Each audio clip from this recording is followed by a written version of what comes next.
Testing. Testing. Cool, cool. That's good. So I'm gonna have to go swap that other one out too. Okay. I don't know why they got it mixed up today. Normally they don't get it mixed up when I unmute. But Streamlabs. No, actually, nothing on computers are perfect. What, you know, if you have enough money to make sure you pay like $6,000 or $8,000 for a PC, you know, maybe every day is gonna be a good day with your PC, you know, but still there might be one day out of the month or year that something just doesn't go right. It's always weird. So let me just fix the speaker cast so that the sound comes through my headset and it also comes through for you guys. See, it's not even picked up. It's some weird ass number letter shit. It's not even the right device. Why wouldn't it be the right device? It doesn't make any fucking sense. Thank you, Henry Heck, for catching that. Can you guys hear me now?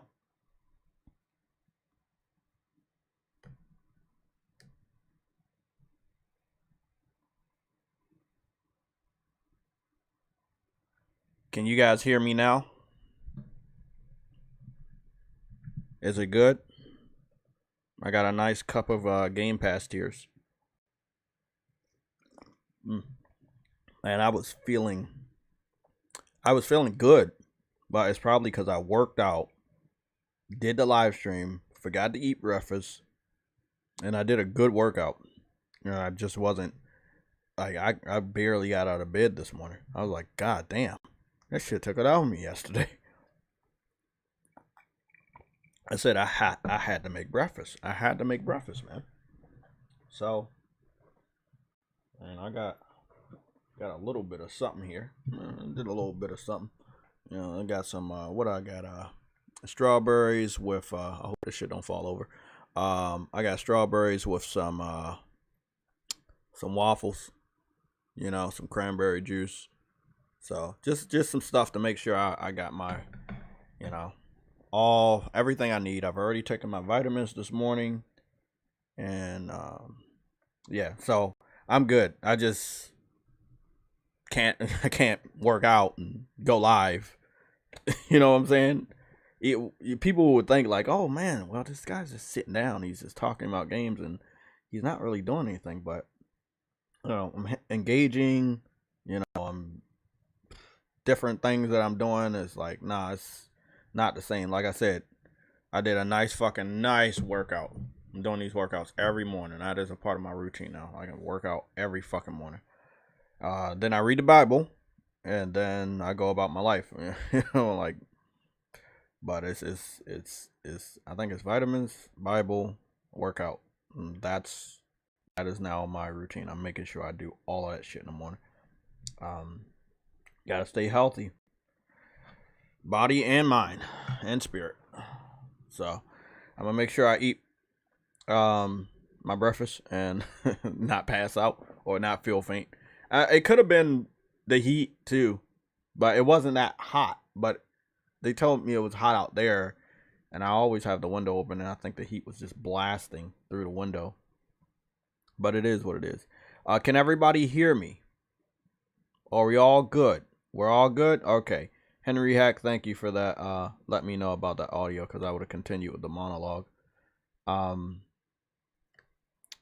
Helldivers 2 has surpassed a very popular video game. I will talk about that in a little bit. We have 20 or more topics. They can be found in the topic section of our Discord. There is a lot to talk about today. Those are just the topics that I gathered before the stream. That does not include late breaking news, including some sort of notification I got on my phone from Frostbite Slash while I was cooking breakfast. So that could be something too. DJ Clark, everybody in the chat, what's going on? I'm gonna do the full list of shout outs.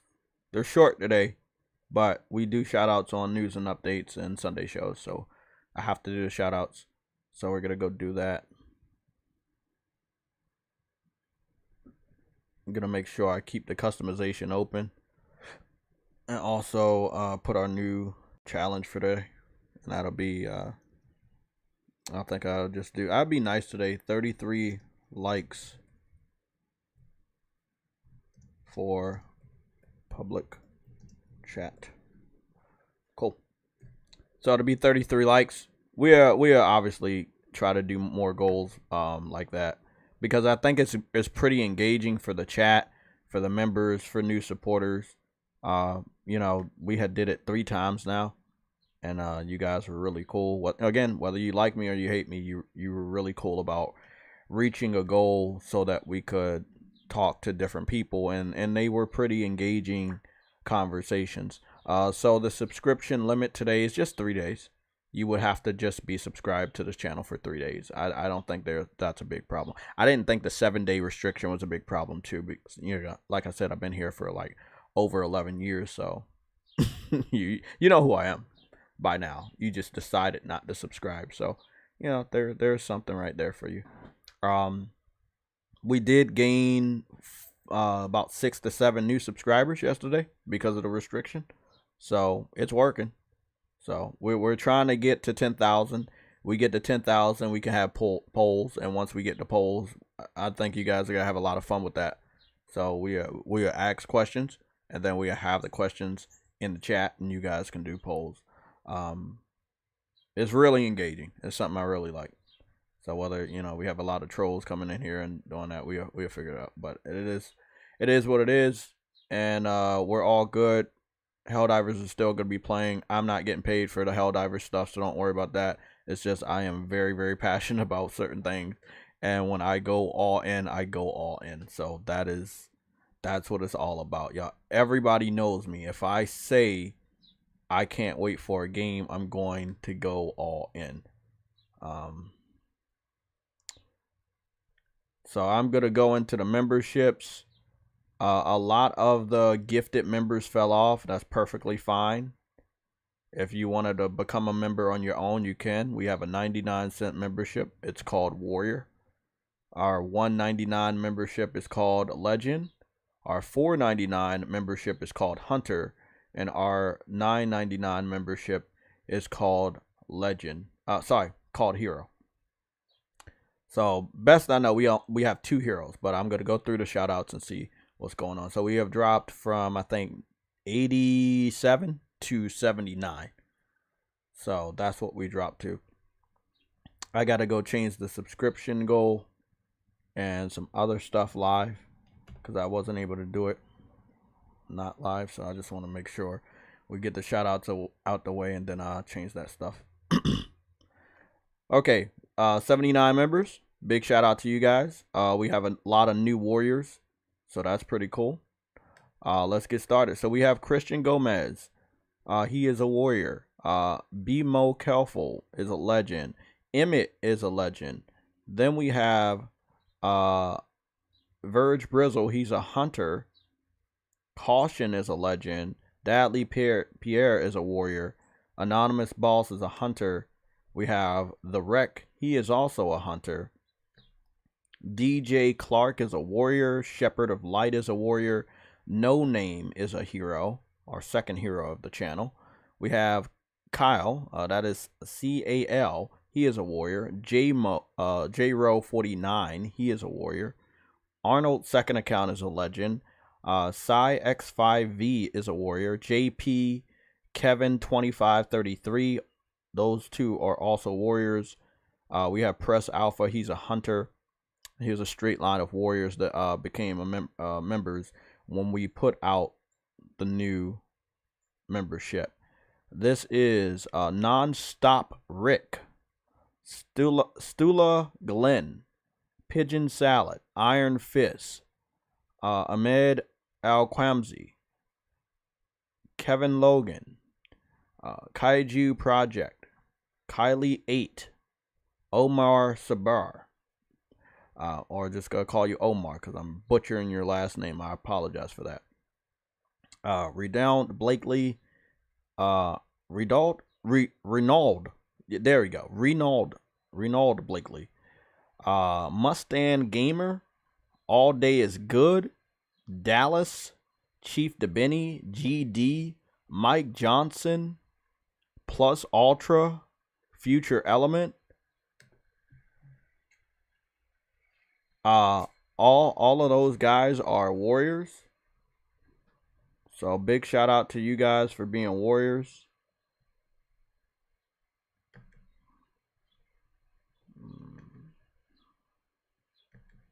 One second, just wanted to switch that over there. Okay. Then we have, god damn, it's a lot of you guys. Sub is a legend. Dan S is a warrior. D Truth is a legend. Tech University is a hunter. Then we have Donald Milton, he's a legend. Kizzle is a legend as well. Andrew Wilkins is a hunter. Kevin Smith, Tweaking for Days, Shadow Master, they're all legends. Dark Prince 6606 is a hunter. Sick Nick Mondo 16 is a legend. Prince Groove Gamer or Gaming, don't know what the last part of that is. You're a hunter. It's Daps is a hunter. Extreme Gaming, Targs, A Real Boomer, they're still hunters on the gifted membership. We have Rebel Rick Gaming, he's a legend. Zen, Lorenzo, all of them are legends. The Claymore is a hunter. OC Reed Gaming is a legend. No Cap Podcast, aka Six Humor, he's a hunter. Briarios, Nelson Gaming, both of them are legends. Viper Reaps Corner is our first hero of the channel. We have Dez, he is a legend. James Williams is a hunter. All Mad Gaming, Always Mad Gaming is a legend. Ice Queen Gaming, Cedric, they're all legends.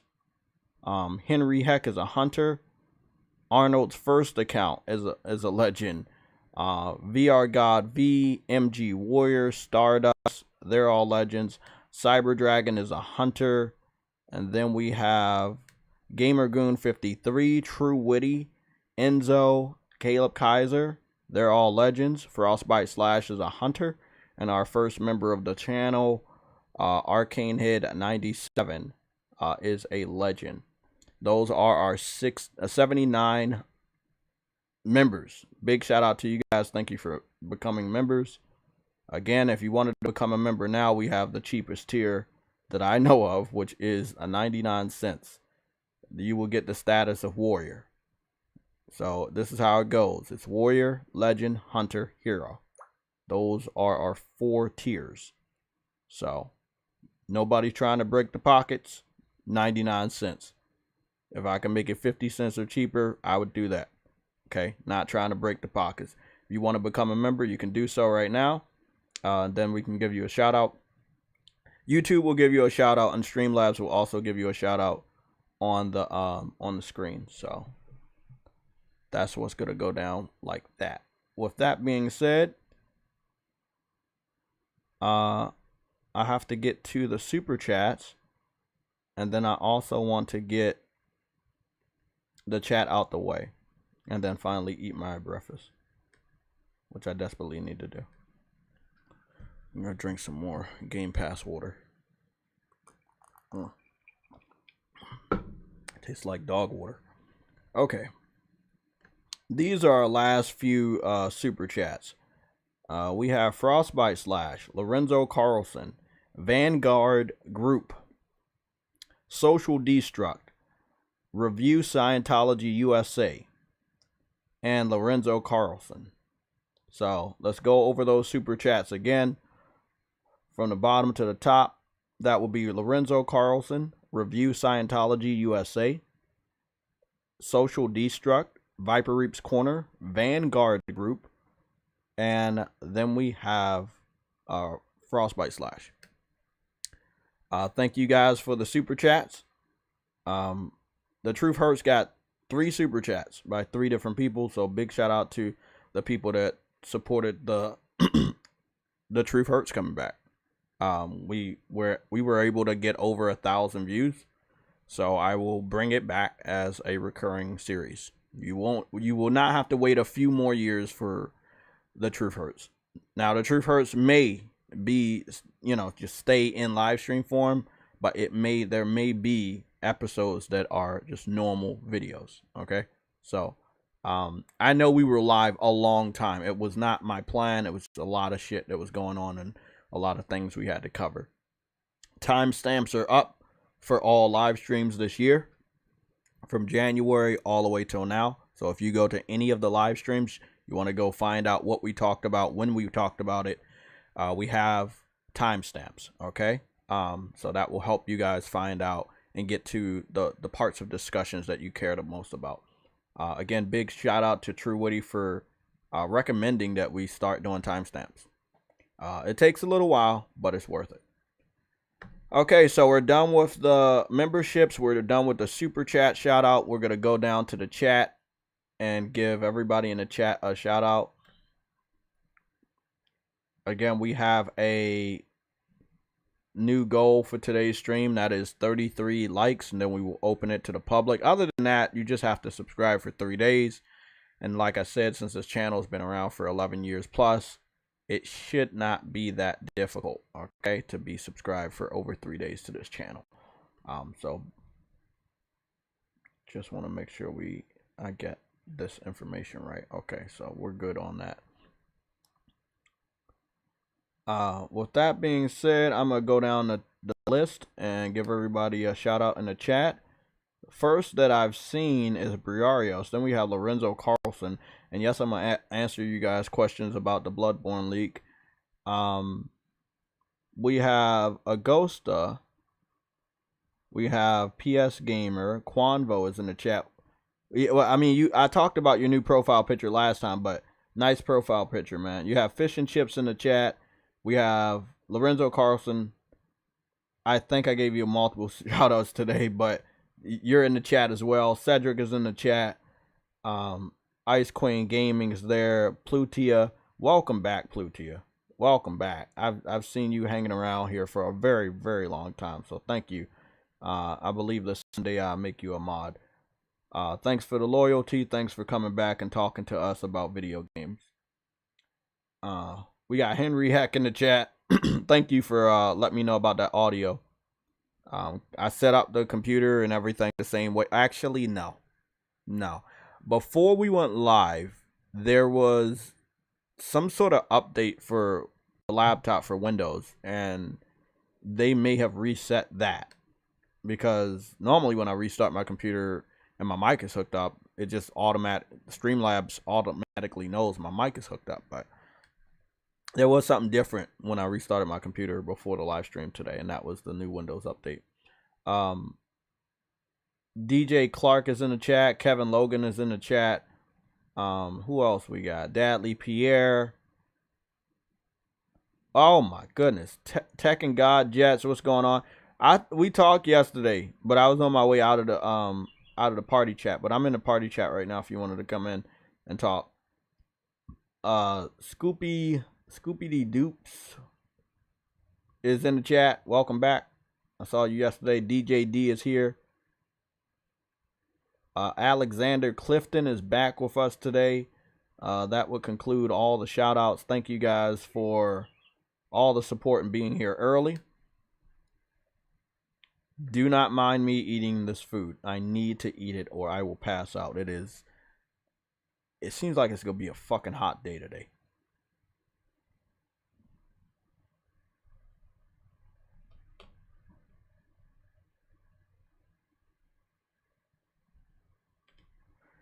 Okay. Carmela Davenport has subscribed to the YouTube channel. Thank you. I'm not telling you guys not to subscribe, but if I do have restrictions, there'll probably be only a limitation of 3 to 7 days. So I think that's pretty fair, so that we can know who we're talking to in the chat. If you're a troublemaker, you're definitely not going to subscribe. But we have a small goal. Our small goal today is 33 likes, and then we open the chat to the public. It will not have any more restrictions for a subscriber for this stream. And we'll do little things like this. I think that everybody can get the chat to 33, and we'll find some interesting individuals to have hopefully respectful, engaging conversations with. I think I engaged with 2 out of 3 Xbots. 1 got blocked before I even knew he was in the chat, and then I had a long discussion with the other 2. Those 2 discussions, those back and forth discussions with Xbox fans, are in the Truth Hurts live stream, right? So this is what we're seeing. Those two discussions from JayTech versus Xbox. They're in the Truth Hurts live stream, episode 1, which was yesterday. Both of them have timestamps. So if you want to see what it seems like when Jay goes up against an Xbox fan as far as a debate, you have that ability to do so for the first time in a very long time. So again, both of the timestamps are accurate. I made sure I did it myself. They're from yesterday's stream, which is called The Truth Hurts. If you wanted to take some time out and listen to that later on, you can. Shouldn't fuck up your time, because I made sure we had the timestamp, so you don't got to watch the whole stream to find out where it's at.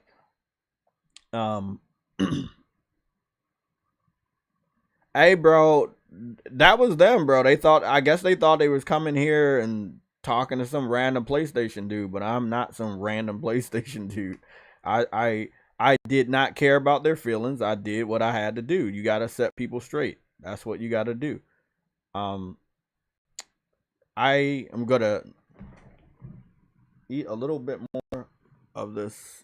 I need to eat. 20 topics, and then whatever's coming out today. I mean, I can't be working out on a fucking empty stomach. Learned that shit the hard way yesterday, man. I cannot tell you how many times I almost was like, nah, man, I don't know if I can do this shit. I didn't tell you guys that because I wanted to be professional, but like, damn. These waffles taste like Game Pass. Well, I got to get started, though, man. Because we have, like I said, 20 topics, man. Today is a big fucking day. We can run through some of it quick, but then a lot of them are a little bit different.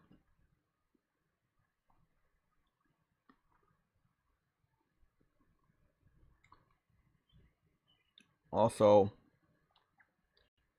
I'm hoping everybody got my reminders. Now, I know we have a smaller crew to talk to today, and that's probably because I didn't put my reminders out. That or YouTube did not send out those reminders. But I now have them up.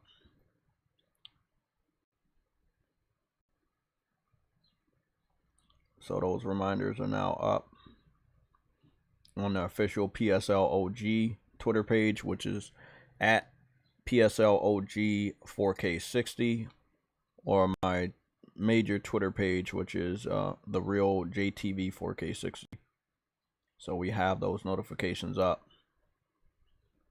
So for all the people that get your notifications through, okay, we got another red alert. Oh, god damn. This is like, what the fuck is going on here? So it seems like the accessibility controller PlayStation have been talking about, they have revealed it today.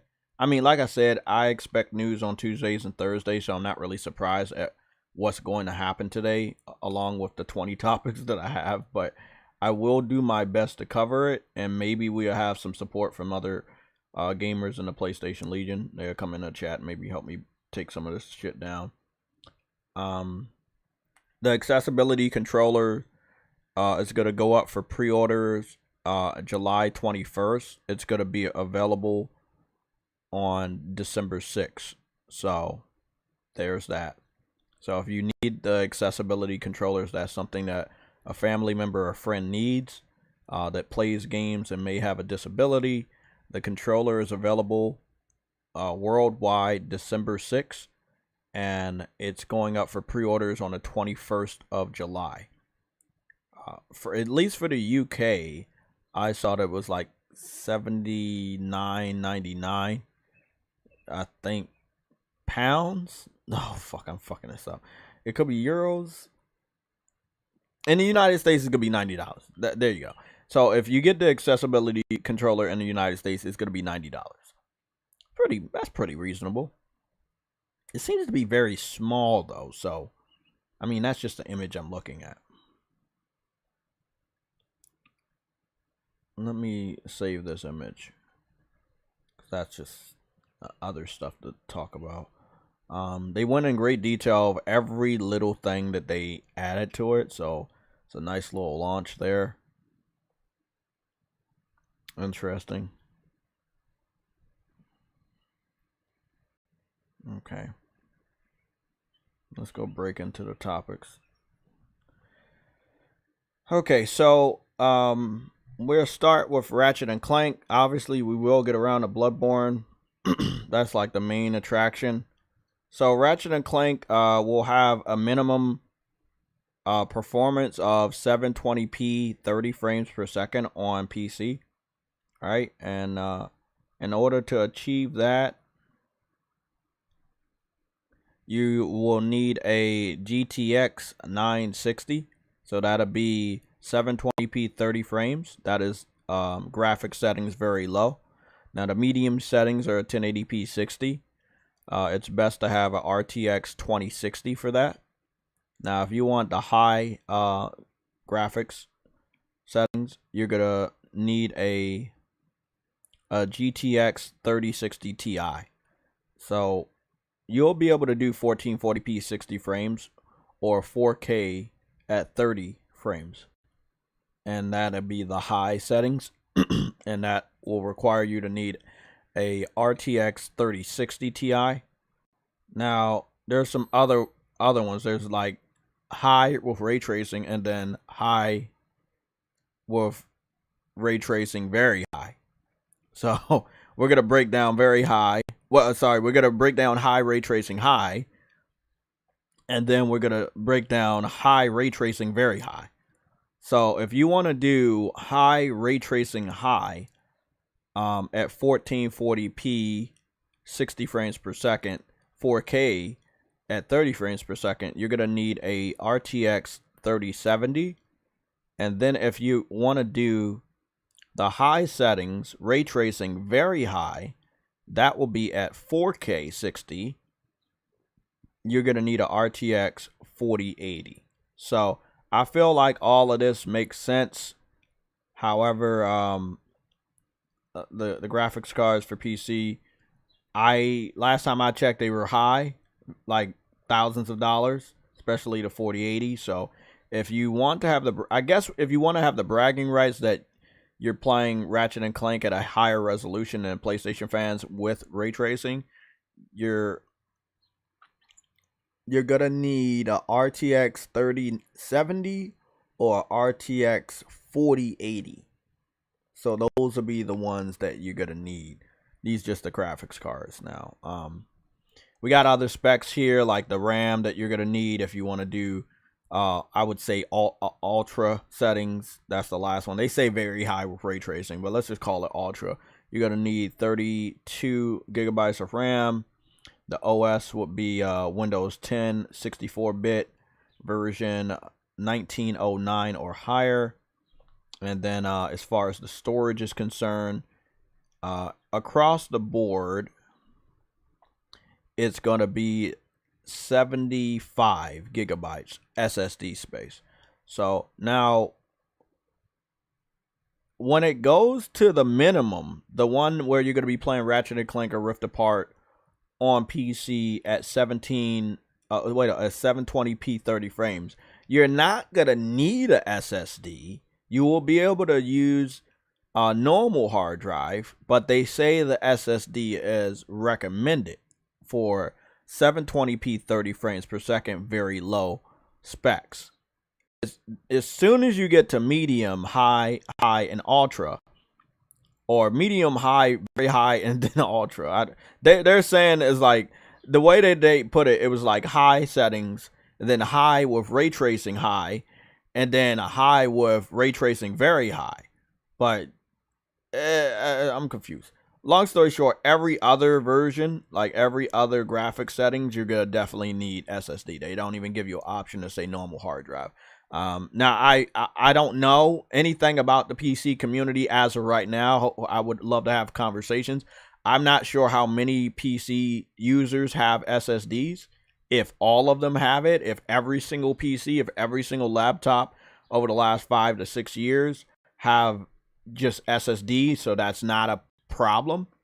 But I would assume that not every single person that plays games on PC has a SSD, or has a SSD on the level of the PS5. So, I mean, good luck. You know, Insomniac has posted the full specs chart. So if this is something you wanted to take a look at a later point in time, you can definitely do that. What's your thoughts, everybody in the chat? Or does anybody understand any of this? You want me to go over it again? Again, we have about probably 19 more topics. And I got some nice soggy waffles to eat.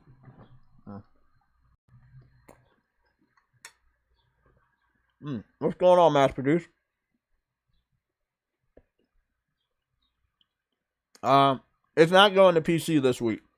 It's going to PC on the 26th. I think that's next week.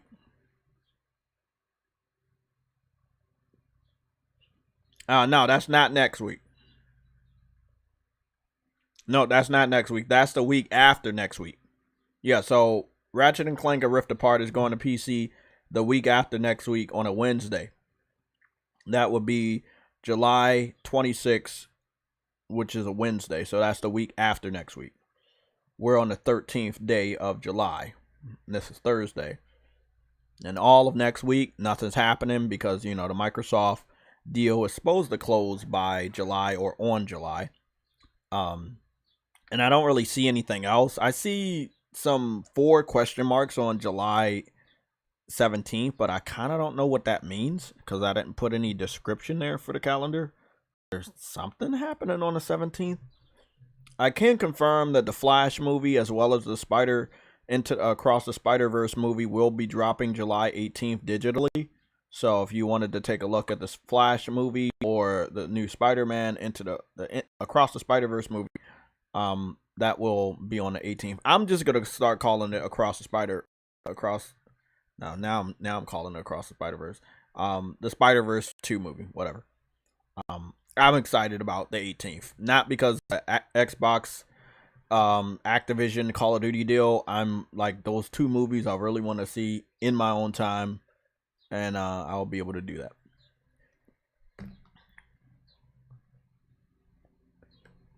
Fish and chips. You said I've had a I man Rich the Swag Lord. What's going on, man? Fish and chips. You said the RTX 3080 should run it great. You said I've had a SSD in my PC since 2012. I've now got a M2 SSD in my C drive, so you're good. I've been messing around with SSDs a lot longer than that, from what I remember. I was messing around with an SSD on my PS3, obviously before 2012. I had like 2 or 3 hard drives, and then there was one time where I got an SSD, and people told me it was gonna be good, but I didn't.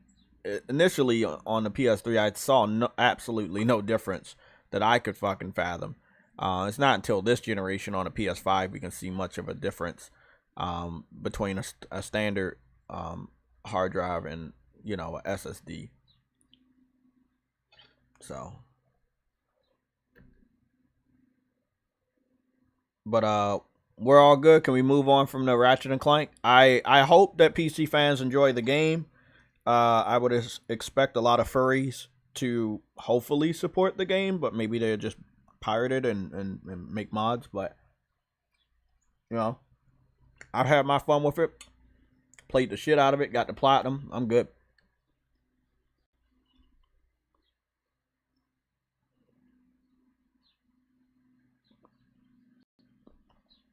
Yeah, it was weird. I remember one of my friends at the time, he told me how good a SSD was, and we found out that it worked in a PS3. I picked one up and installed it. Okay, we're just gonna run through a few of these things, get to the good stuff. So Develop Star Awards must have taken place yesterday. It was more of a low-key award show, but people did show up in person, including multitude of developers from these studios. Elden Ring hype has kind of died down, and even though Develop Star could have gave Elden Ring best game, they decided to give it to God of War Ragnarok, respectfully. The Last of Us TV show on HBO Max has been nominated for the 2023 Emmys. That's interesting. Tomba, a PlayStation 1 generation title, is coming back for the PS4, PS5, Nintendo Switch, and Steam. We also have Gex, the trilogy, coming back for the PS4, Nintendo Switch, Steam, Xbox Series X and S. Produced by Limited Run Games, so it seems like they will be physical. I hope it's like some sort of remake and not just a fucking basically a port. So they haven't shown any of the visuals from both of these games, just the titles and what platforms they're on. So I'm excited that such old games are coming back, but I do want to see the gameplay. It was a big crazy surprise yesterday. I had no idea that was gonna happen. Square Enix is talking about the possibility of DLC for Final Fantasy 16, which is interesting. Along with that, Final Fantasy 16 has won the Player's Choice of June 2023 on the PlayStation blog. So that means that was people's favorite game to play. Final Fantasy 16 and Diablo 4 are among the most downloaded games on the PlayStation 4 and 5. We have a lot more sales data to go over, but I just wanted to go over the a couple of the quick shit I just covered. And again, you're not gonna get crucified, so just be honest. I know that there was a lot of hype around Diablo 4, and then people found out what they found out, and then kind of just didn't care that much. But what was your favorite game for the month of June? Was it Diablo 4 or was it Final Fantasy 16? I can't talk about Diablo 4 because I don't own the game, and I decided not to go out and get the game. I said that I want to wait until after the Activision deal is over. I want to see if Diablo goes in the Game Pass by the end of the year, and then see what I'm going to decide to do with Diablo 4. And with all these new updates and shit, I guess it's good to keep waiting until all the season pass and battle passes and shit is done. That's what it's good.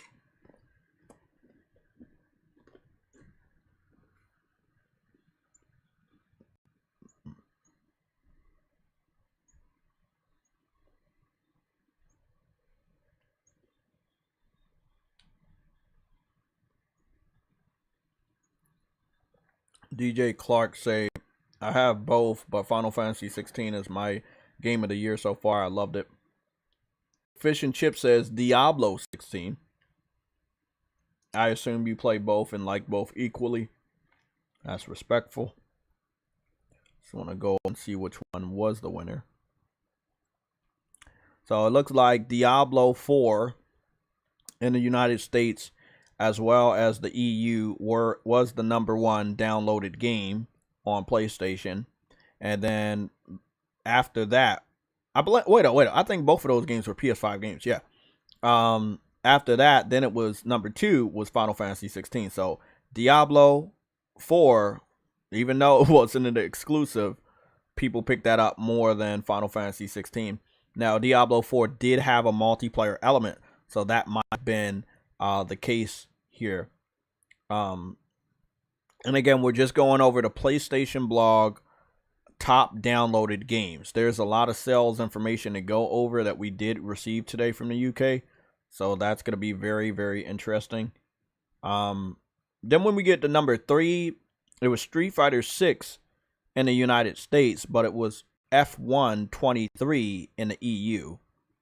Then #4 was Grand Theft Auto 5 in the United States and the EU equally. Then in 5, it was Call of Duty Modern Warfare 2 in the United States. And then FIFA 23 in the EU. Then number 6 in the United States was Spider-Man Miles Morales. And then number 6 in the EU was Street Fighter 6. Then number 7 in the United States was NBA 2K23. And then number 7 in the EU was Call of Duty Modern Warfare 2. Number 8 in the United States was FIFA 23. Number 8 in the EU was Cyberpunk 2077. Number 9 was MLB The Show 23 in the United States. And number 9 in the EU was NBA 2K23. And I'm not going to cover, well, I got to cover all of them. Fuck it. Number 10 was Star Wars Jedi Survivor in the United States. Number 10 in the EU was Marvel Spider-Man Miles Morales. Number 11 in the United States was Marvel Spider-Man. Number 11 in the EU was Assassin's Creed Valhalla. Number 12 in the United States was AEW Fight Forever. Number 12 in the EU was Hogwarts Legacy. Number 13 in the United States was Tom Clancy's Rainbow Six Siege. Number 13 in the EU was Gran Turismo 7. Number 14 in the United States was Hogwarts Legacy. Number 14 in the EU was Star Wars Jedi Survivor. Number 15 in the United States was Cyberpunk 2077. Number 15 in the EU was Need for Speed Unbound. Number 16 in the United States was God of War Ragnarok. Number 16 in the EU was Tom Clancy's Rainbow Six Siege. Number 17 in the United States was Gran Turismo 7. Number 17 in the EU was Among Us. Number 18 in the United States was F1 23. Number 18 in the EU was Dead Island 2. Number 19 in the United States was Need for Speed Unbound. Number 19 in the EU was God of War Ragnarok. And number 20, the last one, in the United States was Dead Island 2. And number 20 in the EU was Football Manager 2023. Those are the top 20 downloaded games in the United States / Canada and the EU. A lot of games switched spots, but it was pretty much the same. It does seem like the AEW Fight Forever that I picked up, big shout out to the sponsor of that game, Verge Brizzle. It does seem like that game did not chart at all in the EU. Now, you know, that's more of an American wrestling. Now, they do have Japanese wrestlings in the AEW wrestling promotion, and they do have European wrestlers and Canada wrestlers. So it kind of makes sense that it did better in the United States because it's not that big of a promotion yet. So that was the only game that I see didn't make it to the EU. Now, then if you switch that one off for Football Manager 2023, that was in the EU, but AEW wasn't there. So it's a sports game switch for a sports game. And I assume everything else was the same except for Assassin's Creed Valhalla, which was not on the United States list at all. So I'm guessing that, and I'm trying to figure out another game that must have swapped. AEW was on that list and that list. Unbound, Dead Island was there. Oh, so it was Assassin's Creed Valhalla,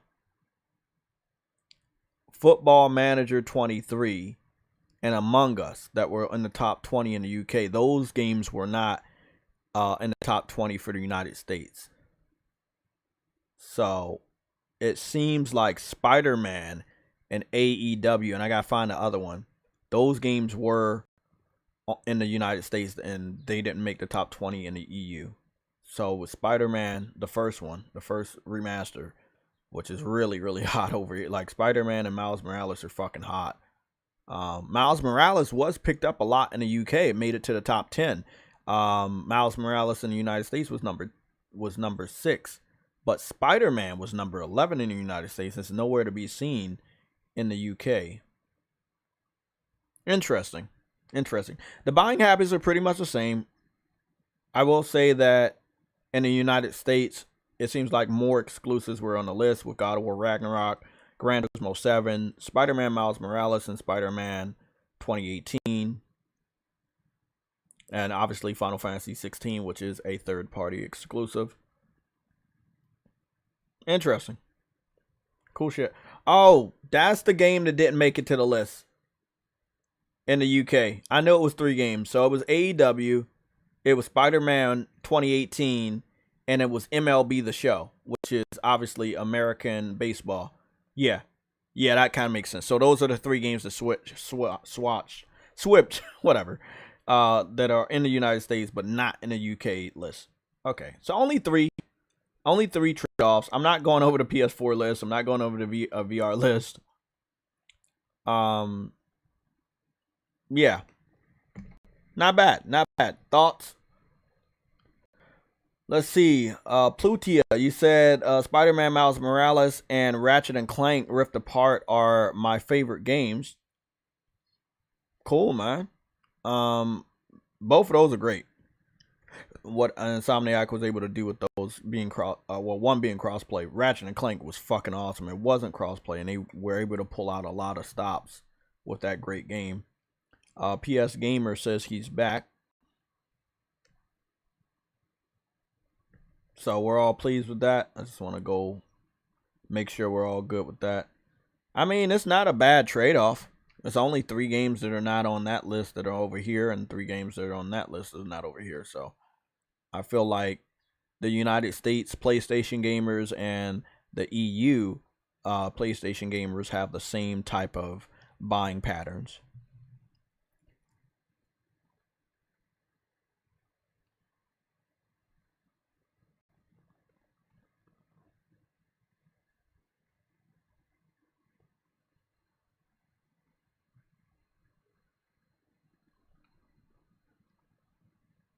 Let me go back over to the sales. We have Japanese sales and specific UK sales as well. So I wanted to like kind of dive into the specific UK sales. Now I remember I took a picture, but I didn't put it over there. And there we go. So this is where we get to the fanboy shit. So if you're not here, you're not here. So here we go. We got Japanese sales to go over. These are Japanese hardware sales, and it says number 1 is the Nintendo Switch OLED model. Number 2 is the PlayStation 5. Number 3 is the Switch Lite. Number 4 is the Switch. Number 5 is the PlayStation 5 Digital Edition. Number 6 is the PlayStation 4. Number 7 is the Xbox Series X. Number 8 is the Xbox Series S. Number 9 is the new 2DS LL. The hell is 2DS LL? There was like I think it may be that one that doesn't flip, or it was the one that was like the bigger DS that was like blue and black or some shit. I don't know, but they came out with a lot of DSs. Damn, the Xbox is that far down that it's close to that? Well, if I was to tell you the number, you would laugh, and I don't want you to laugh because then I give you an L. The number is 55. They only sold 55 Xbox Series S's in Japan. It seems like in Japan, people are picking up the better Xbox than the weaker Xbox. And that's probably because they're smarter. Now think about this trade-off right here. Hold on, look, I want you to see this trade-off. The trade-off of this past week, the Xbox Series X, 769 units sold. That's really good. It's the S that only sold 55. It's because they know it's weaker. Because people in Japan is smart. Yes. However, in the total sales, you have the Xbox Series X at 203,000 units sold, while the Xbox Series S is sitting at 268,000 units sold. So in total in Japan, they have been picking up the weaker one, but it seems as time goes on, they're not. These are bad sales. These are sales that you see when something's dead. Now remember, the Xbox Series X only sold 769 units in Japan this past week, while the PlayStation 4 was able to sell 3,196 units in Japan. That's an old ass system.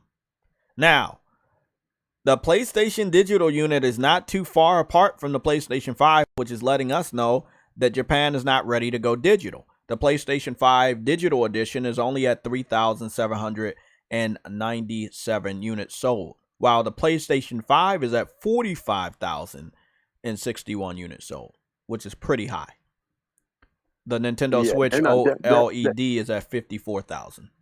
Yeah, they're not ready to go digital. Yeah, they're not ready to go digital. Again, the PS5 digital unit is much lower than the PlayStation 5, and the digital Xbox Series system is much lower. Maybe they just don't. Maybe for one, they clearly don't like Xbox. Plus, they don't want to go digital. This is what I want to point out, though. If you was to take off that Nintendo DS, right, then Xbox will be completely at the bottom. Xbox is at the bottom because the PS4, the PS5 digital, 3 different models of the Switch, the PS5 system itself are all outselling the Xbox by like multitude of number, by thousands of units. Thousands. Not hundreds, thousands. Remember, the Xbox Series X only sold 769, and then the Xbox Series S was only at 55 units sold. If you add those two up together, it still doesn't even make 1,000. Yeah, that's 800. That's over 800. It's very interesting. This is one of the 20 topics I wanted to talk about the most. I'm glad you tuned in. That would be cause for discontinuation, if in my personal opinion, right? Like, why not? Like, why keep the systems over in Japan? Like, you're not even selling on one of your most popular systems in their eyes, right? The S, the cheaper unit. No one cares about in Japan. It's not about the price. I've been saying this for the longest time. It's not about the price. It's about the content. There is no good content on Xbox. Anybody with a real brain can tell you that, and that's why they're ignoring the system. Well, we'll see. We'll see what happens when if the deal goes through, if the system. You know what's funny, man? Anymore. Do you remember when I said that they want the 3 pillars of a American industry, like RPGs, sports, and shooters? Yeah. Well, them picking up Activision has no effect on the Japan market, which means them having Activision will not make Japanese gamers want to like the Xbox anymore. Yeah, but here's the thing, right? They got the RPGs. If they get this, they'll have the shooters. They still don't have the sports, and the only way they're gonna end up getting that is their next step is to pick up EA. I believe they're gonna get, yeah. You wanna know why? EA is in the middle of Activision and Blizzard. They don't cost more than Activision, but they do cost more than Bethesda. So they're in the middle. If you picked up the cheapest one first, right? Then you go after the most expensive one. So picking up the one in the middle is gonna be no problem.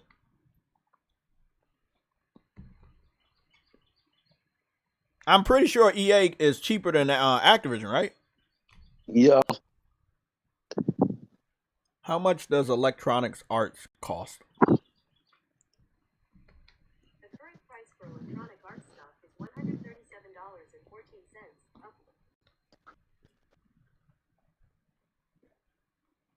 Mm-hmm.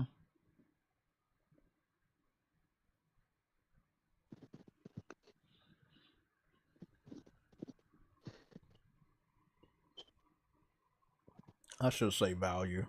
What's their value? There you go. Market cap for EA is $36 billion. Damn it. $37 billion. As soon as you told me, I scrolled down, I just saw it. Well, as of July 7th, they said $35.16 billion. So they went down. Mm-hmm. Okay. That was just last week, though. It'll go back 35 billion ain't nothing when Microsoft is spending 75 billion. So they like I said, EA costs more than Bethesda, but less than Activision. If you was able to get away with the cheapest one and you're able to get away with the most expensive one, FTC may not even find a reason to fight you on picking up EA. No, they will, because if you took away what you call it, Madden, if you took away basketball, golf, no, if you soccer. took away no. If you took away, let's say you took away Call of Duty, you truly took away Call of Duty, right? Like everyone predicts they will, right? Then you'll be technically going after their second the second best shooter on the market, which is Battlefield. Yeah, but I agree what you're saying, but that's not their focus. Their focus is owning the people that make sports games and Need for Speed. Yeah, but it doesn't matter. Okay, I get what Microsoft's end game is, but you gotta look at what they own. You just like how Microsoft says that their focus was not Call of Duty, but it was for the mobile department. Why wouldn't they sell off the just buy the mobile department? They don't care because they want to buy the whole thing. My point is they may be going after what you call it. They may be going after the sports department, but they will by all means they will what you call it not leave Battlefield behind. You see what I'm saying? Like that's the second best shooter on the market. And you can't just take off all the shooters, all the RPGs off the market for yourself. Like they're trying. They've already taken off all the most of the Western RPGs off the market, and they also have an eye on CD Projekt Red. So that's another RPG they have their their eye on. They and if they go after EA, that's taking away the second best shooter off the market. Even though they'll probably claim that we're just going after the sports and we want to keep everything everywhere. That's bullshit because you're proving otherwise with everything else you freaking purchased. So all I'm gonna say, there's still gonna be conflict, but knowing that they bought Activision and they're allowed to go through with it. Anything is a go at that point, and that's when they can go ahead and monopolize. It's just what it is, and this is what this lady's done. This is pretty much what this lady just did. Just gave Microsoft the go ahead to monopolize. Hey, bro. Hello? Yeah. You gotta have to repeat all of that over again. What the fuck? Yeah, I had to step out. Yeah, I was eating some Game Pass waffles and I didn't. Okay, fuck you. Yeah, no, I had to go to the bathroom, bro, with the waffles. Fuck you, bro. So you got you were. I had to go, bro. Everybody saw when I left, man. I had to go. I had to go. Okay, can somebody fill me in on what he was saying, man? God, you gotta go. You gotta go, man. Wait, you left without even saying shit? Like, for real? When you gotta go, the fuck I'm gonna let them know I had to do something, man. So now I need they up there laughing in the chat. They already saw when I got off the camera. I think one of them told you. That's fucked up, man. That's fucked up on them, man. That's not my fault. That's their fault. I know what the MO is. I know the MO is to get the sports, but hold on. I'm talking about competitive shooter. Destiny's really not a competitive shooter, though. Technically, with the Crucible, yes. With the Crucible, yeah. In the Crucible, yeah, but it's not like a straight competitive shooter. You see what I'm saying? Marathon could be that way, though. Huh? The Marathon game they're working on, that's gonna be competitive. Yeah, but that's on everything. I know. I'm gonna be honest. When Microsoft get EA, they're not gonna care about Battlefield. Guaranteed. Trust me, they will. Why? How you? Okay, so you gotta have two people underneath your house, and you gotta think they got one gonna do better than the other that never did better than the other. Battlefield didn't do good against Call of Duty until like early days when it was on PC. Like, I'm talking about like when Modern Warfare came out, Call of Duty 4 Modern Warfare came out. Like, it was just, even though I liked Bad Company better, everybody else didn't see it that way. And then going forward in time till we are right now, no one respects Battlefield, even though it's the better game. So you're going to be underneath the house of Xbox, and what are they going to do to make it better than Call of Duty or stand side by side with Call of Duty? How do they do that? EA couldn't do it over all these years. What's going to change? Nothing. Because their focus is not going to be on having Battlefield, knowing that it's the weaker Call of Duty. No, their focus is going to be, we have Need for Speed. If they're on the Microsoft, yes, there's nothing they can do. Exactly. And at the end of the day, if they do get EA, Need for Speed will kill Forza.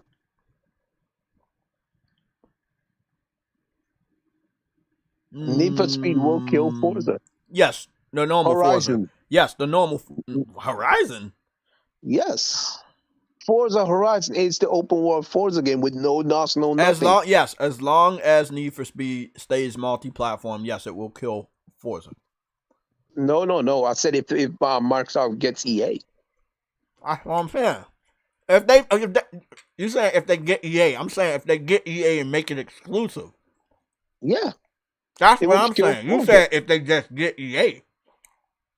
Yeah, if they get EA, Jay, you know for a fact if they get EA, all those titles are gonna go exclusive, bro. That's how. Well, that's why I brought this up, because they would have to first pick up Activision between this week and next week to finalize that.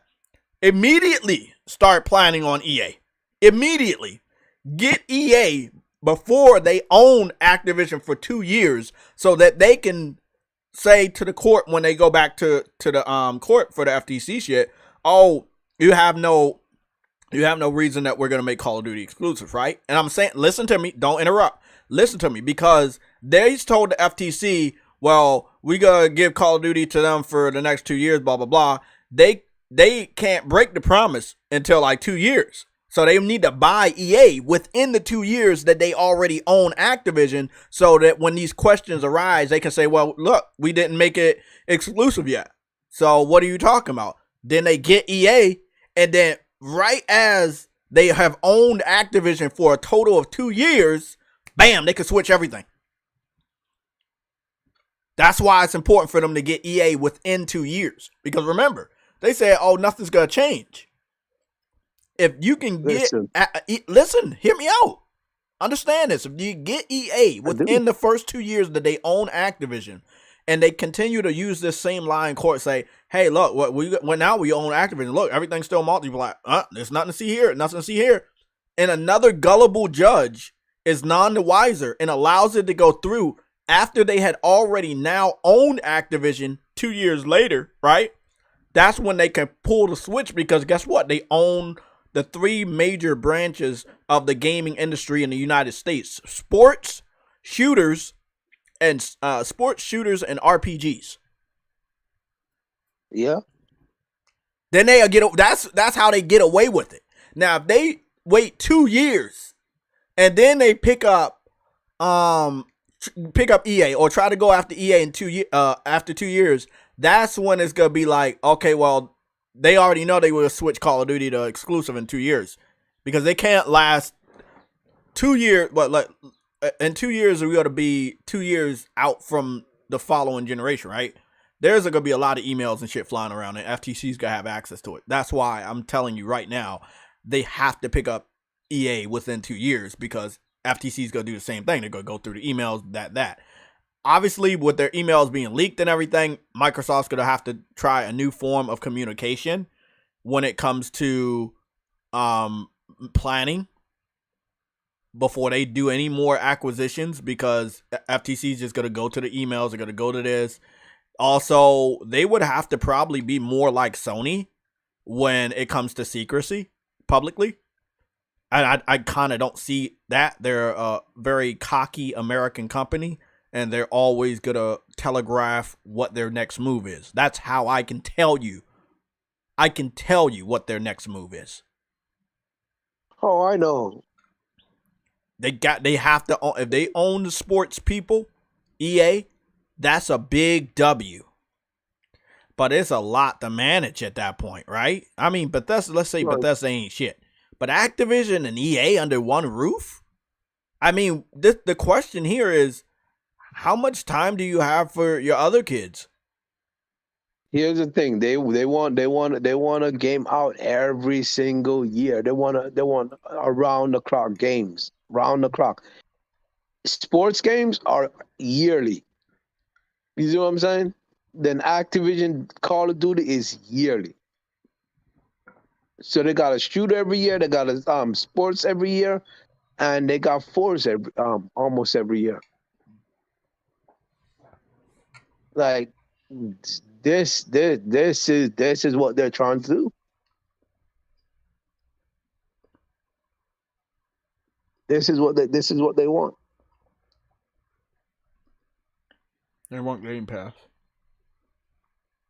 Yeah, they want you joking around, but I'm joking, but I'm serious. They want Game Pass. That's it. Yeah, that's I'm making what they this want. simple for everybody to understand. They want. Let me put it real specifically. I was eating. They want people to want Game Pass.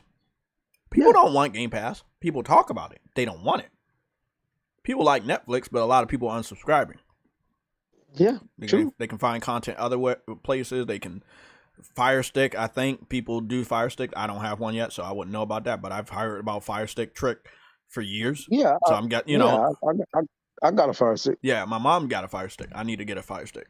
But long story short, there's ways around, you know, that. So I'm just saying, like, you can wait for deals when it comes to video games. You can wait for deals.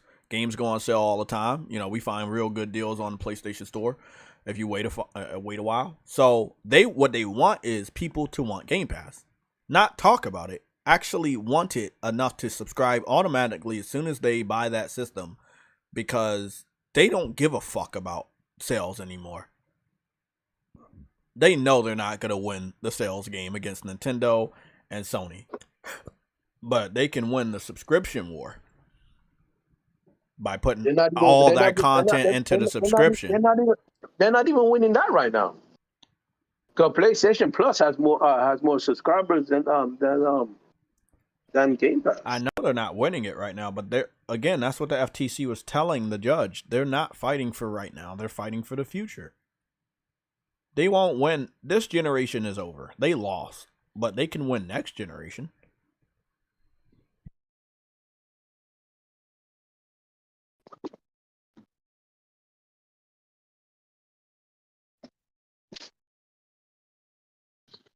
Well, I think I don't like the patheticness that you can just buy a way to victory, bro. I always found that method stupid. What's up, man? I said I've always found that method of winning stupid, that you buy your way to victory.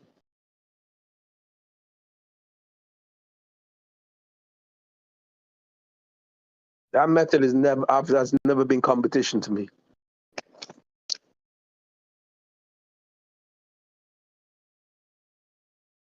Yeah, I mean, it's a fucked up method to us, but they don't care. It's a business for them.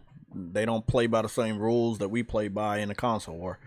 We brag and celebrate the system that's winning at that time, or the game that's doing good at that time, and pretty much that's it. But when the console, like when you've been losing for 2 generations and you allowed your top competitor to come back against you in the generation where you were supposed to finally get a victory, and then essentially you lost that generation, so you lost 4 generations.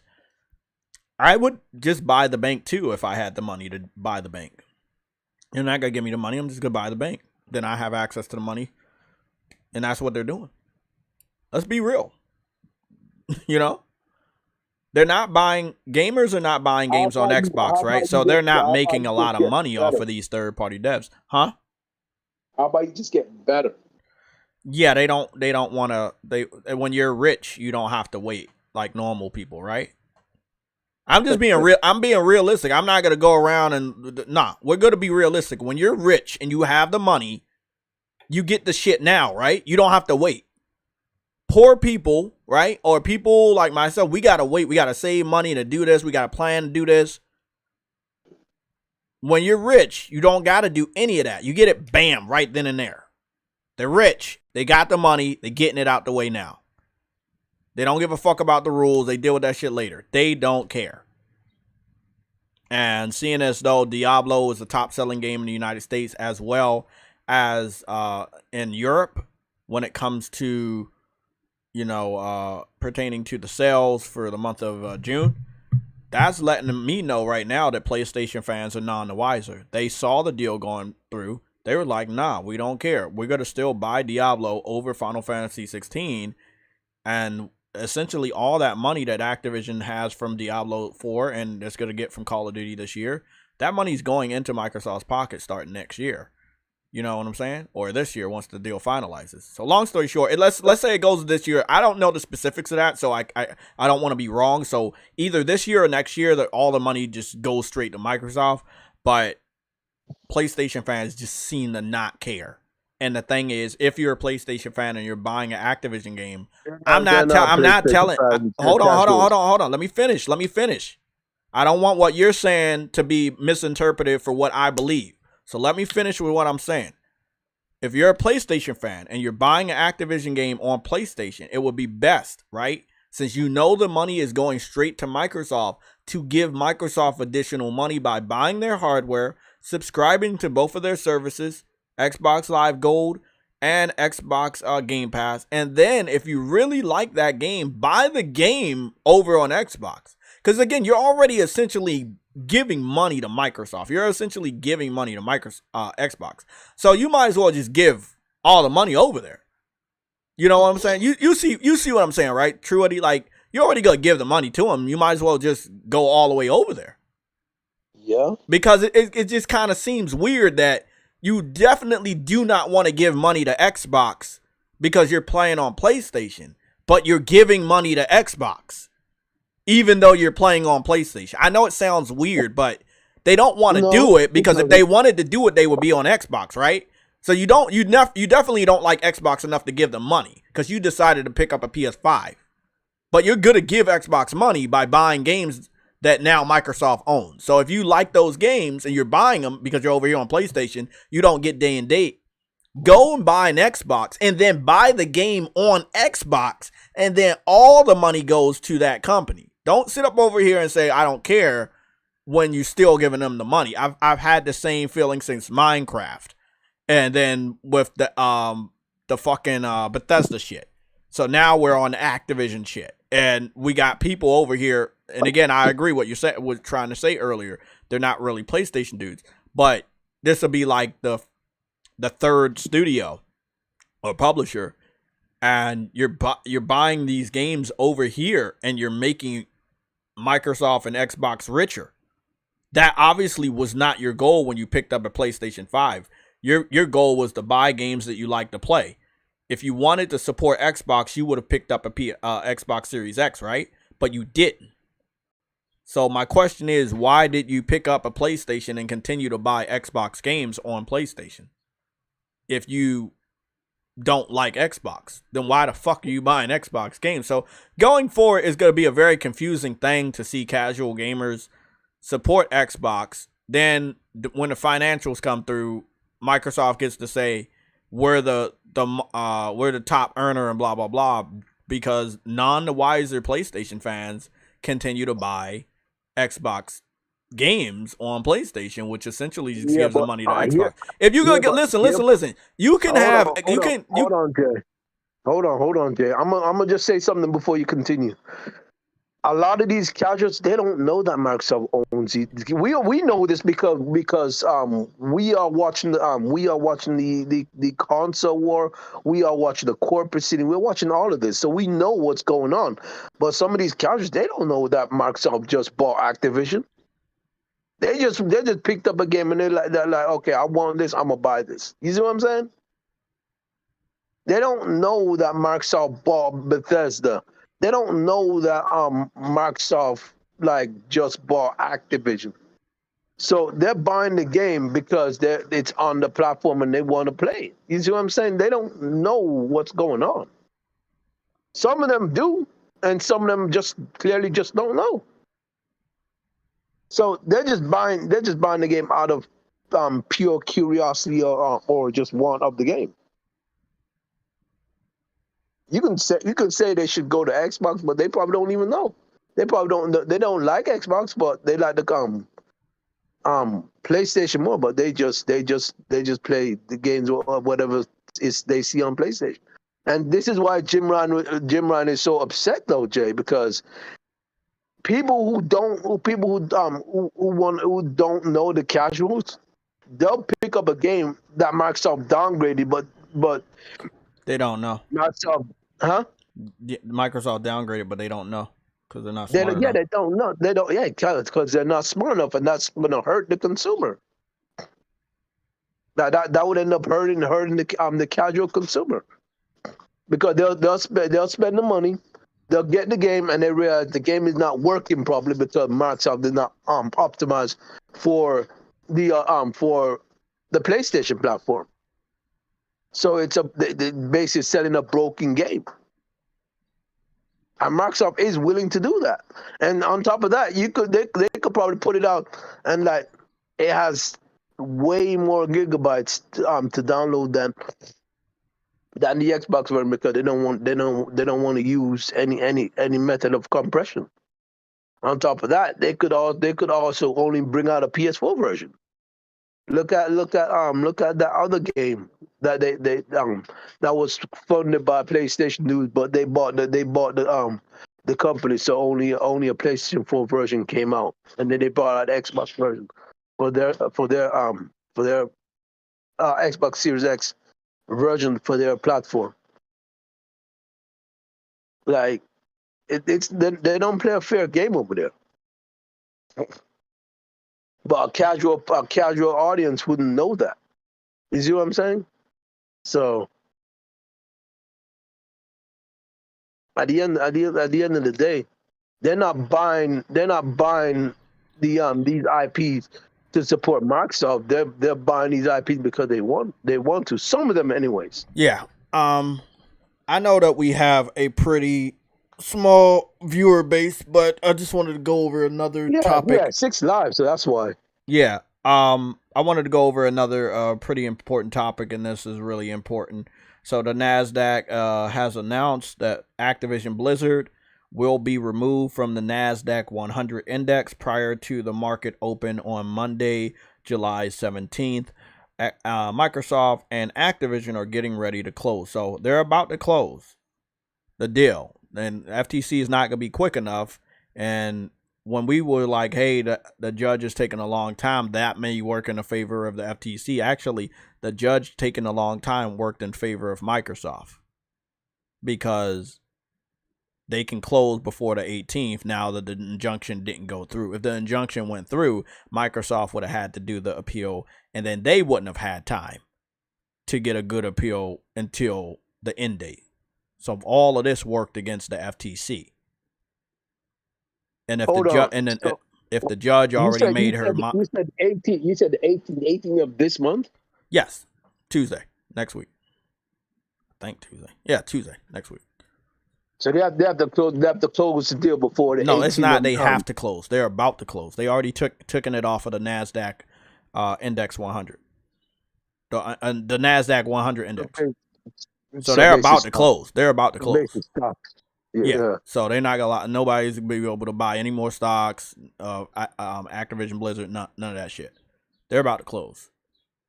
What I'm saying is, if the judge already made her mind up, she could have definitely gave a judgment last week. But taking a lot of time and stalling made it worse for the FTC to get their appeal through. I'm not saying that the FTC, should not have done the appeal, but it's going to be hard to get that through the Ninth Circuit Court. What's going on, James Williams? It's going to be hard to get that appeal through the Ninth Circuit Court in time for... At the end of the day, the FTC can also sue the judge that actually pushed the deal through. I don't know the logistics of that, but if you're saying it, then that's I don't know the facts behind that. No. Hold on. Before if they see any foul play, they can. It's still not going to change the decision. The decision is about to be final this Tuesday. So that me personally, this is just me, not them, not you. This is just me. This is JayTechTV giving this opinion. I would just, if I was the FTC, I would just drop it. Just stop. Let them get it. Be much smarter and educated about going through this type of shit next time around. They definitely outplayed you. So it's over. What needs to be done now is Sony needs to focus on their multiplayer division. We got word yesterday that they're investing $2.1 billion in research and development of live service games and stuff. Supposedly, we have Helldivers coming out, which will be the first game. The $2.1 billion is going into research and development of live service games this year. So that's going to be interesting. It's going to be live service. Yeah, I mean, they're going hard. All that money they probably would have spent on Call of Duty and shit, they can now invest that in themselves. This is the moment me and you waited for.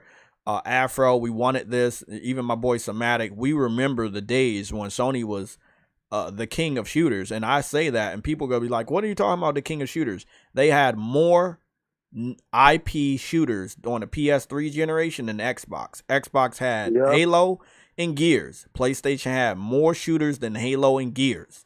Let me count. Killzone. You had Uncharted.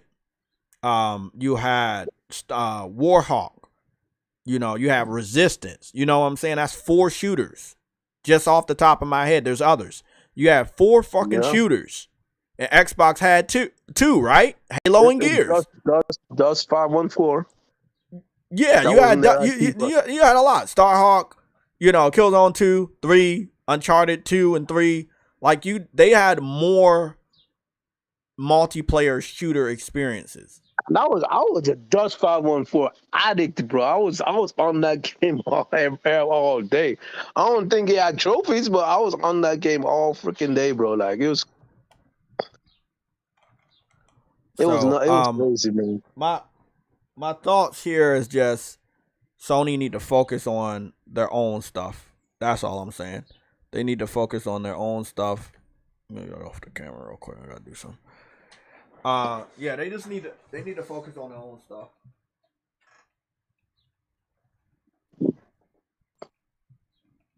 What's your thoughts, Truity, about just the deal closing? What does this mean for Sony? Here's the thing, right? To me, I don't give a shit if the deal closes, because after playing the last Call of Duty, bro, I'm not confident where they're going. Like, nigga, I saw car advertisements in the freaking game before I can start a campaign, bro. Like, no, I'm good. But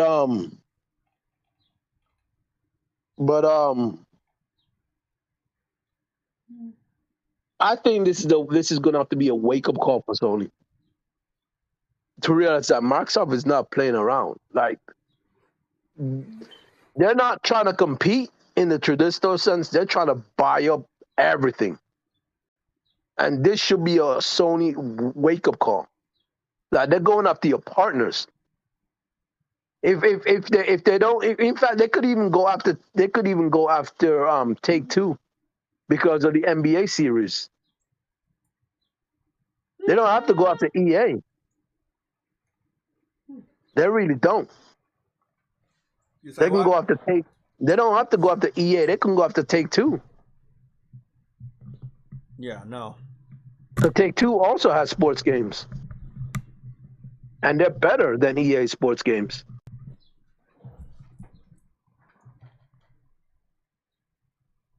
See what I'm saying? They don't. They're going after Sony's partners, and I think Sony needs to wake up and realize this and start digging back into their own IPs, because they got a hell of a lot of IPs that they could even compete with Microsoft's IPs. Can I tell you something? Just want to be real. Even if they did what you're saying, you would not be satisfied because they're not doing it quick enough. That's not your fault. But let's say they doing stuff, but we don't think they're doing stuff, right? And we comment. Hear me out. Let's say they do stuff and we don't know they're doing stuff, right? Like most of the time, we just don't know. I did a Truth Hurts about they need to invest more in the multiplayer. 2 hours after, listen, 2 hours after I did the Truth Hurts, while I'm still in it, I get a report that they're investing $2.1 million. Just because they're not telling us every moment doesn't mean they're not. However, I will agree that they have definitely been slow to act because they should have been knee deep. They should have been knee deep into games as a service titles, right? They should have. There is no reason why they should not have been knee deep into service titles by now. But your focus has been on Call of Duty too much. Yeah, they use third party as their service games. They use third party like Call of Duty. Oh. They use what you call I'm up here drinking Game Pass water. That's not good. You like coughing to death right there. That's what that Xbox does. It tastes good though. I like Game Pass water. No, but seriously though, they use Grand Theft Auto as their next, like, you know, as their other service games when they could be using the Getaway, bring it back and open it up, like cops versus freaking mobsters or gangsters or whatever, bring it into a bigger city. Doesn't even have to be in the UK. You know what I mean? Just open it up. But you know, hey, at the end of the day, I could only say this. They have to think along those lines as well for it to take into effect, because they can turn that game into a GTA. Because what game is that? What game is that? The Getaway. Okay. No. Okay, I agree. But we know from the last one they brought out, and this is something I found out doing research yesterday. So I like this game back in the day called Lost Planet by Capcom, right? The people that do Resident Evil. You turned off subscriber only mode? Yeah, I turned it off. So okay. because they got us to 33 likes, but if I see any of that racist weird shit, we'll put it back on. I see that we got an additional subscriber. If you're here, hit the subscribe button, hit the like button. It's free. It's not taking any money out of your pocket. The only thing that will take money is membership. Mike Johnson, you are 100% correct. Buying up everything is illegal. However, Microsoft is getting away. They're getting away with it. Now, I don't know if I'm allowed to say why they're getting away with it without getting targeted, but they're getting away with it. I'm just going to be really honest, okay? Truity, don't interrupt. Let me just say this. Microsoft makes United States military games at this point in time with Call of Duty. Once they're going to close this deal next week. They're preparing to close this deal. They are going to own the people that make a United States military video game. Activision has made United States military video games since the World War period all the way to the modern warfare period. Microsoft is an American company, and their operating systems is across almost all computers in existence. Almost. Especially, I would assume, a lot of government computers. Can't confirm or deny that, but, you know, I would assume. Wink, wink. You know, they have favor. Let's just be real. Why not? Why not have favor? You know? Why not let Microsoft own them? You know, they have a lot of government contracts. And then, you know, they will be buying up Activision, a person that, you know, also has favor in the United States and definitely in the military, because they make a pretty good United States military video game that a lot of servicemen and women also play. Yeah. I'm not surprised at all. Like I said, I am, at the beginning, it was like, oh, this would be nice if this doesn't go through, then Xbox fans would be disappointed. But at the end of the day, fuck those guys. I want Sony to get back to work, right?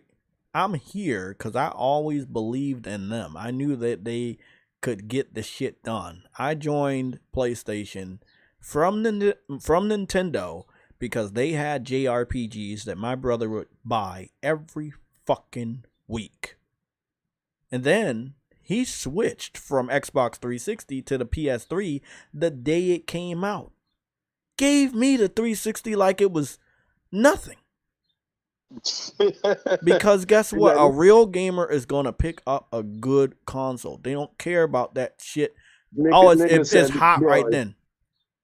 Nigga say, here's the trash he just gave it to me. That and his PS2. He didn't need the PS2 because the PS3 had backwards compatibility. So he gave me the PS2 and the 360. Long story short, is I spent a little bit of time with the 360 and then I was done with it. I traded the 360 in for more games for the PS2. Do you understand that? That's how much of a gamer I was. I had a next generation console and I sold it for more games for a last generation console. Ah, damn. What the hell's going on? A gamer is going to play great games, right? Kingdom Hearts, Radiata Story, Final Fantasy X. None of those games were available. On wait, you believe? Hold on, wait. You believe Microsoft is leveraging the DoD to push the deal through? It doesn't matter. Oh wow, I know what you're saying. Yeah, it doesn't matter what they're doing. They got away with it. Doesn't matter. We can talk about it all day. It's not gonna make anything stop. It doesn't matter. They got away with it. Whatever they did, clean or dirty, they got away with it. Now, Sony needs to worry about them and their gamers. Yeah, Sony needs to just pay attention to what they need to do right now. I don't want a tit-for-tat acquisition war. Pick up the people you're cool with. Boost them up. Boost your games. You're fucking good. That's all you got to do.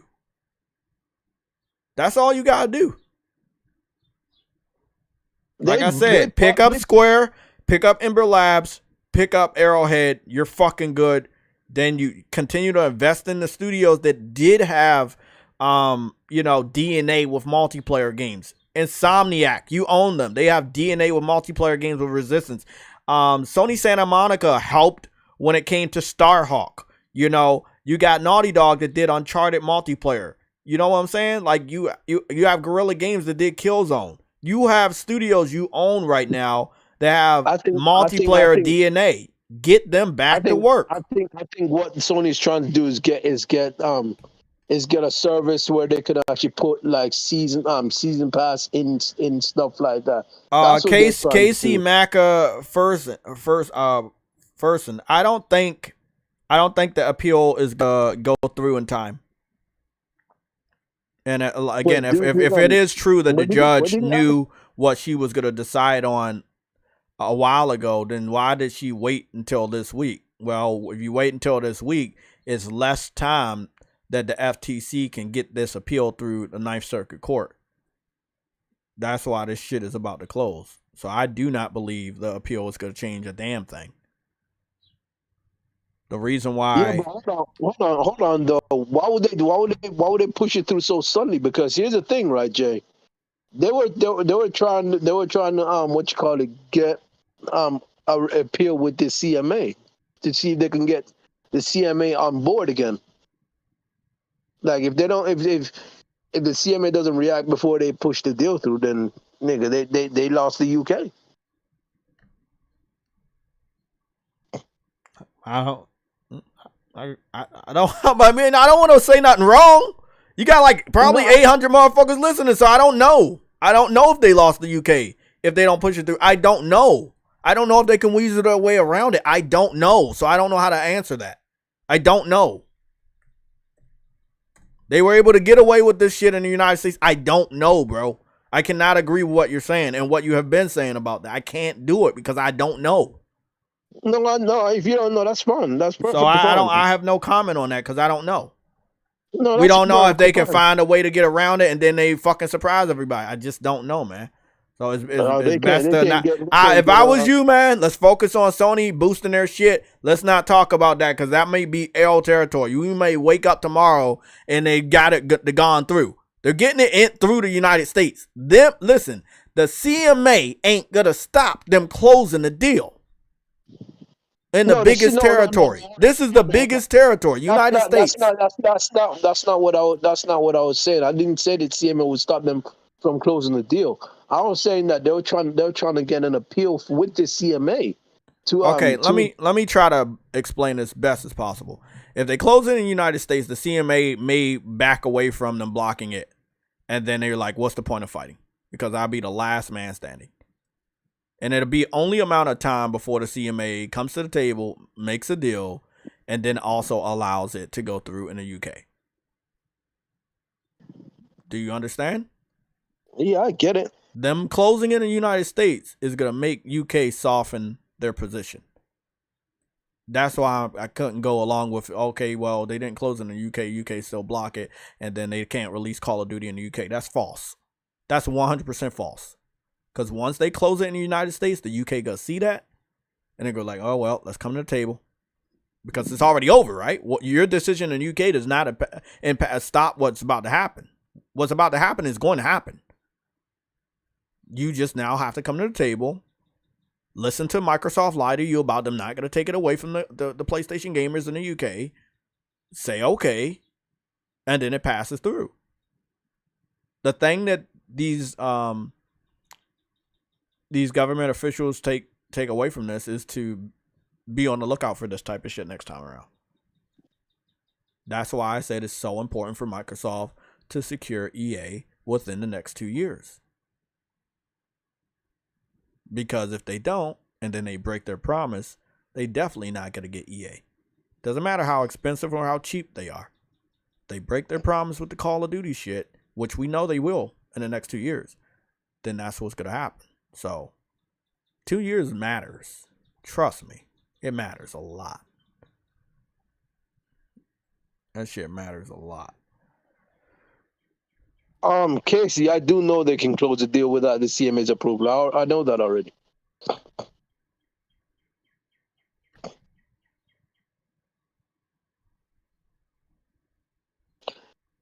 Anyways, I do agree with you on that front. That Sony needs to get on their ground. Don't wait for a situation where the CMA prevails and things go back to normal, because there is no normal after this. There's no going back to normal. You know what I'm saying? Let's go to fairy tale land. Let's go to the what if, right?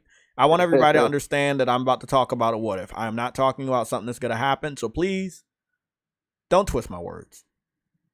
Because I'm going to have the audio that I said that this was a what if theory.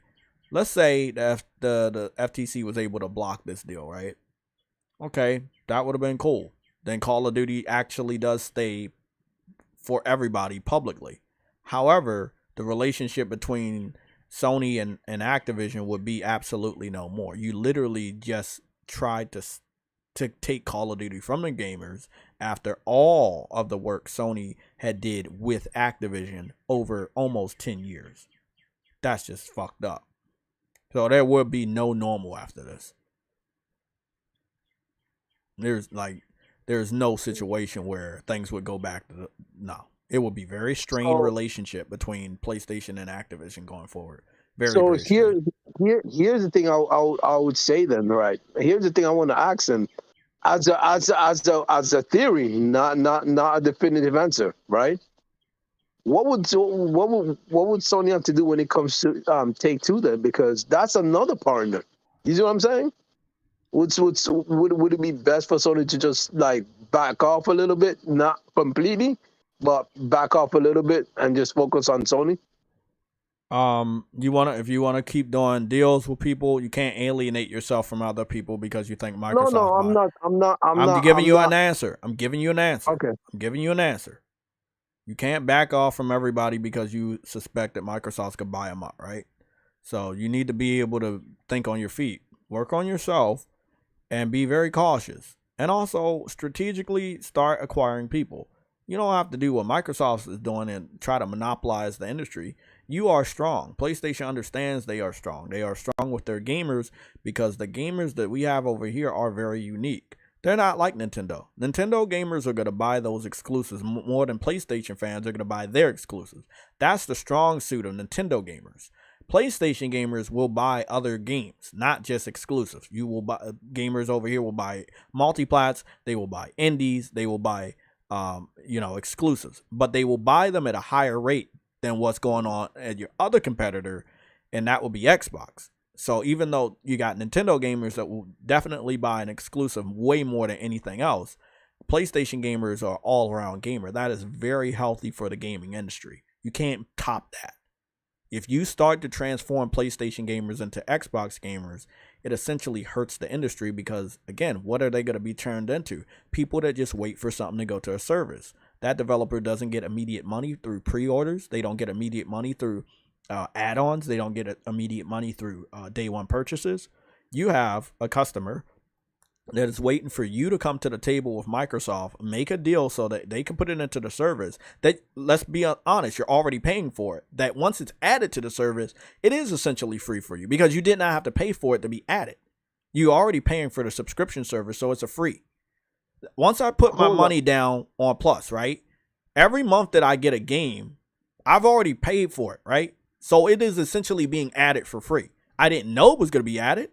And if you add up the value of everything that's in Plus, you're basically getting a lot of shit for free. You see what I'm saying? $270 games, bam. It's like PlayStation Plus premium for a whole year is what, $120? So you get $270 games. That's over the price of PlayStation Plus. And then every other game after that is essentially free in the cost. And see, that right there, if we were acting like Xbox fans and just waiting for every game to go to Plus, then that would hurt the industry because they're not getting immediate money. You see what I'm saying? Because they're adding it, but they're not making any money. They're only making money off the initial contract to add the content into the service. They would not be making much money from individual gamers, which is, again, that's why Xbox gamers are hurting the gaming industry more than PlayStation gamers, because we will buy around. We have Plus and it's fucking awesome, but we won't just wait for a game to go to Plus. Like, I'm up here waiting for Helldivers to go out for pre-order. I'm ready. That's day one. You see what I'm saying? You don't see anybody on Xbox saying, oh, I'm buying it day one. No, they're saying, I can't wait for Diablo to go to Game Pass. So I don't think the gaming industry as a whole, not just Sony, the gaming industry as a whole want PlayStation gamers to go and become an Xbox gamer, because that is less of a factor for you to make money. You're not going to be getting that individual to pick up a game day one, pre-order a game, get a deluxe edition, get a collector's edition. That shit's out the window. Once they become an Xbox person, they're just going to wait for everything to go into Game Pass like every one of the other bots. So, I mean, you might not like what I just said, but you know it's fucking true. We have a lot of other topics to go over, and it is what it is.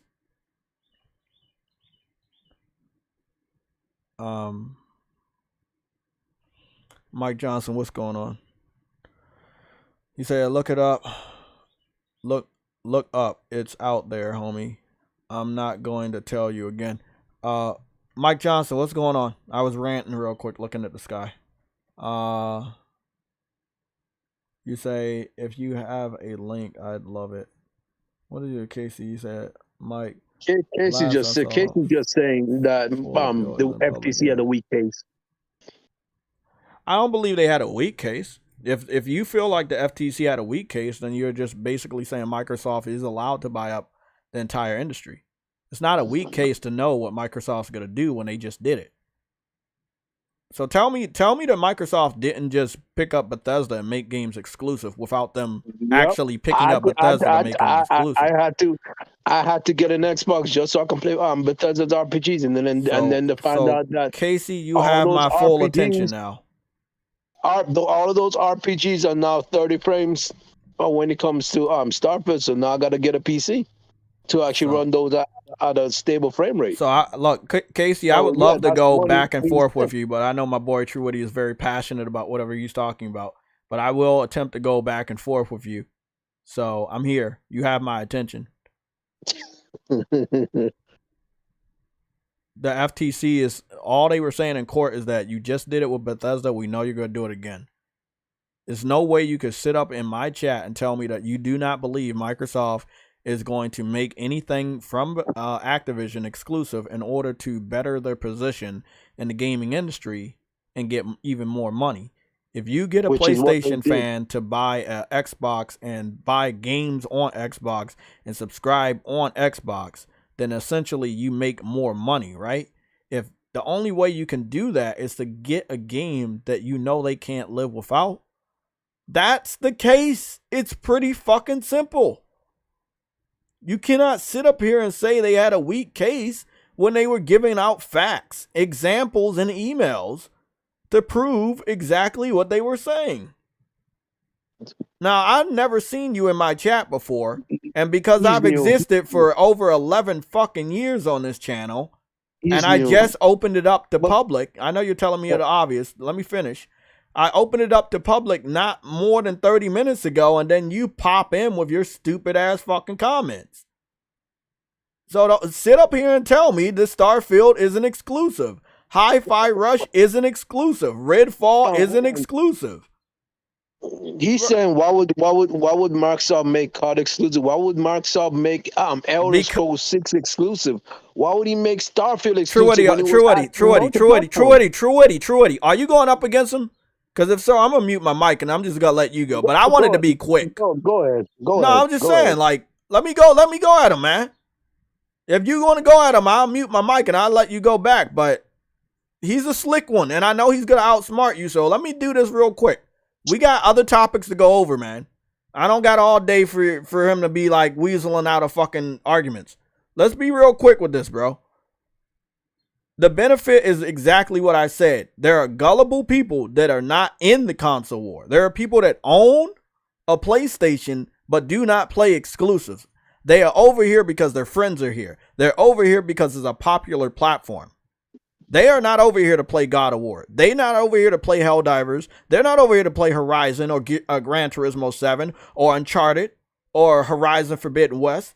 They're not over here to play exclusives, right? They're over here because it's a popular brand.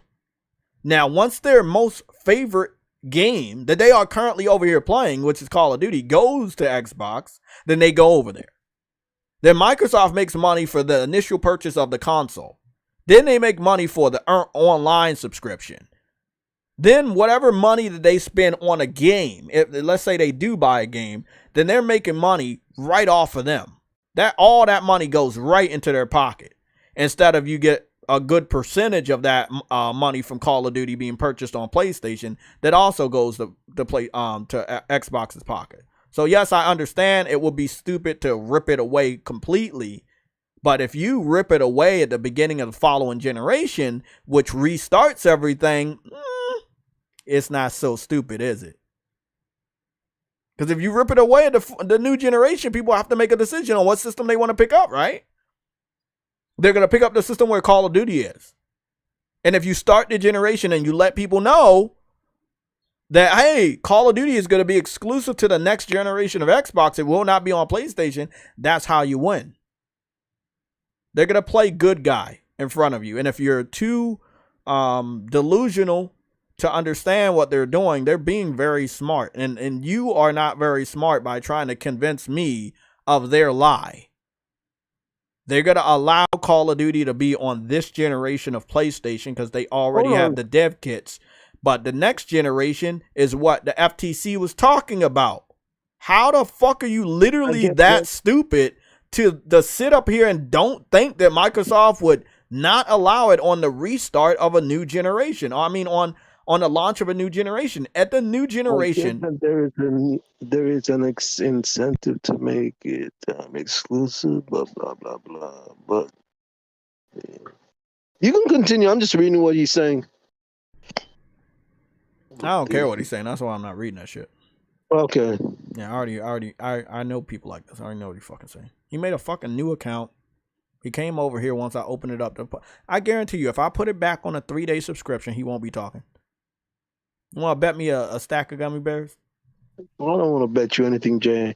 Game Pass cards? I don't have a problem with him, but I No, just it's think not. he's wrong. I don't have a problem. I wouldn't be doing that to like because I have a problem. I would be doing that to prove a point that he's only here like to fuck around. He's not telling me any facts. He's actually about to get blocked because he knows what he's saying is a lie. I wouldn't even block him. I'd leave him I alone. love blocking people because he's just gonna make another account anyway, so it doesn't matter. Man, you know how many people I blocked that made like 3-4 accounts to just leave me new comments. Remember Nibba? Like, come on, man, that nigga made 20 accounts. Yeah, but Nibba was just crazy, bro. Like that nigga made like every time he comes in here and he trolls and he gets blocked and he comes back and trolls again. Like I'm about to prove a point. I'm about to prove a point. Watch, I'm gonna prove a point. I'm gonna go to this dude's. I'm gonna go to this dude's channel. No, I'm not gonna block him. I'm just gonna go to this dude's channel. I'm gonna check all the content, and then you were like, "Damn, Jay, you're right." I'm gonna go right to his channel real quick.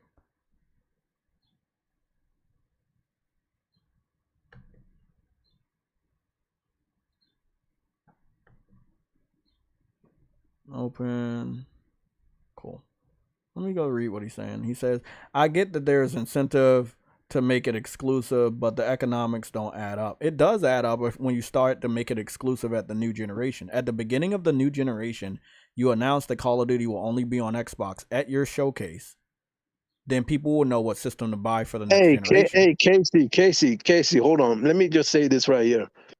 When they bought Bethesda, right? Was there incentive to make all of those games exclusive? Because when they did, I had to end up getting an Xbox to actually play the Bethesda games I wanted. I was playing on PlayStation already.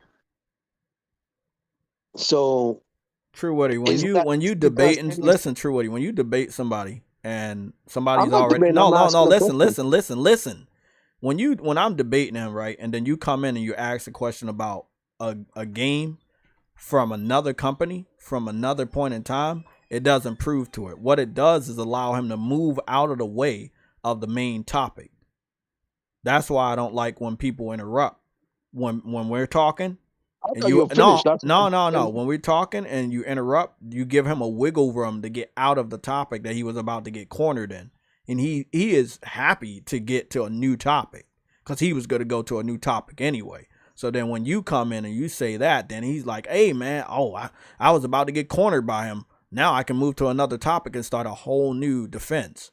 So I just wanted to let you know, and this is just going forward, this for anything. People like that when the topic is changed, when they don't have to stay on topic. Just remember that. Okay. I know people like him. I've gone against people like him all the time. So they like when topics are changed. May I prove that point? What? Nigga, learn to write, bro. Learn to spell. Learn to text, bro. Goddamn. This nigga said proof that point. Okay, so Maya D's. I don't know who Maya D's is. I guess you're new. As I said, bro, when you open it up, I already knew. That's why I opened it up to prove the point. The point is proven. I opened the chat up to the public, and you guys are in the chat. You weren't here before today. The channel's over 11 years old, and you're here now. So that means if I lock it down to you have to be subscribed for 3 days on this channel, you won't be allowed to chat because you have not been subscribed. That's what I'm saying. That's the point I'm trying to prove, that you're new and you don't give a fuck about these gaming discussions. Y'all got the 33 likes, so I got it open to public. So once I put it back, I'm only doing it because you guys, motherfuckers, you're lying. So don't lie. We'll put it back to subscriber only if you lie. You're just here because it's pulpit. Yeah. Just be civil. Goddamn. That's all you got to do. Yeah, he's up here trying to say I'm going to prove the point. I can prove the point by putting it subscribers only. Then you won't be chatting because you have not subscribed. And I'm only doing a 3-day subscription, which means you would have had to subscribe for 3 days. That means if you just found my channel today and you were notified by someone else or myself that it was going public, and that's why you're in the chat right now, that kind of proves my point. So as far as Casey is concerned, if Microsoft announced the next wave of Call of Duty games for the new generation is going to be only on Xbox, that kind of would support what I'm saying. What you're saying, I agree. It wouldn't be common sense. That's why they're not going to do it. Let's be honest. We have 4 more years of this generation. If Microsoft was to start the new generation early, which let's be honest, they can. If what Digital Foundry is saying is true, whether people believe it or not, you have an entry-level console and then you have the ultimate console. You already brought out your 2 consoles. PlayStation has only brought out a digital unit and a physical unit. They bring out their Slim. They're on pace to do what they normally do. At the end of the day, though, Microsoft can bring out their next-gen system earlier than PlayStation because, again, let's face it, they already lost this generation, right? They got 21 million consoles sold. They're already fucking dying in Japan. You know, we're not even halfway point, and it looks like a system that should be discontinued. They start their new generation. They own Activision, and they announce that all next generation Call of Duties, again, remember, PlayStation hasn't had a chance to announce their new generation console, are only going to be on next generation consoles, and you own Activision and you bring out your system first, then guess what? That would be exclusive. And then you would need Sony's development kit in order to put it on their platform. And you know that's not going to happen. Because at that point in time, if you go before Sony announces their system and you try to get their dev kit, you would know about their secrets before they even release it. Then they would leak it. You see what I'm saying? Sony does not want that. So long story short, at the beginning of the next generation, Microsoft has free reign to make the shit exclusive. But they do have 2 years for their little promise thing to pick up EA, so that before they do that little stunt, FTC won't have evidence that they're about to do that stunt. That's why within the next 2 years, they're going to try to pick up their next publisher. That is facts right there. There are reasons to stop them, Truity. However, yes, the FTC and the CMA should definitely stop them, and other regulators should definitely stop them. But they were too stupid. Most of the world was too stupid on what the impact would be to the entire gaming industry to stop them. So they just gave them a free pass. Let's not say the industry was stupid. I'm just saying. I said the regulators on all of these countries have no real knowledge of the gaming industry. They think it's still toys around the country. Africa, Brazil, they don't, man, it's not serious to them. Gaming is not serious to them. There's no reason to regulate that. That's why they didn't. That's what I'm saying. United States and the UK understand how big the gaming market is. Other countries don't, because in other countries, they're not that big. In Japan, gaming is big, but Call of Duty is very small there. So does it really matter if Call of Duty games are only on Xbox in Japan? No, because no one's going to buy an Xbox over a PlayStation in Japan for Call of Duty when they don't even play Call of Duty. You see what I'm saying? But the other countries, they don't see it that way. That's why they quickly allowed it to go through. Japan had a reason to let it go through. Call of Duty is no threat to PlayStation or Nintendo in Japan. I probably noticed it doesn't sell in Japan. Carmela Davenport, why is it so important of where I'm from? I'm from the United States. Why are you asking about where I'm from? We're talking about video game things. Maya said that he wasn't disagreeing with you, he was agreeing with you. About what? Because you're the one that talked to him. So I wasn't saying shit about how he was talking. You talked about it. That's why I'd be like, let me speak. But you was getting on him and you didn't know that he was here yesterday. I don't I can't Which stop one you everybody talking from to? making mistakes. That was your mistake. You I don't say know you gotta who you got he's well you talking gotta to. apologize to him because I mean I don't know who he's talking to either. So, but I know he was here yesterday. Okay. I don't know who he's talking to, but he said, Camilla Davenport. Why is it important to know where JTech is from? why does that even matter? I'm just gonna wait for your reply. Is it important where I'm from?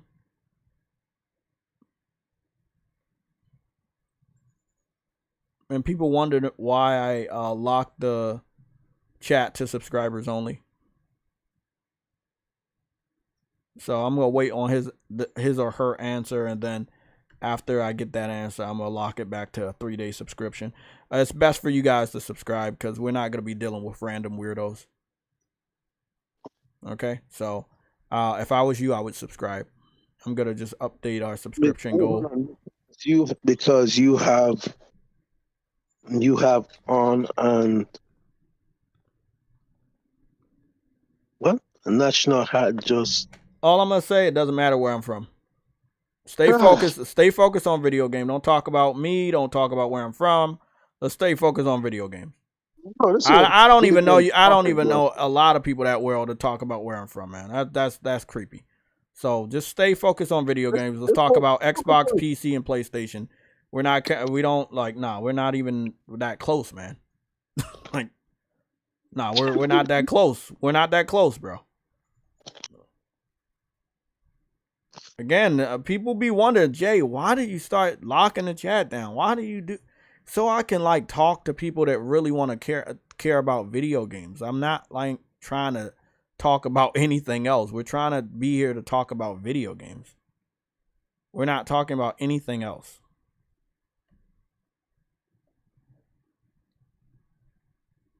I'm from the DMV area. DMV.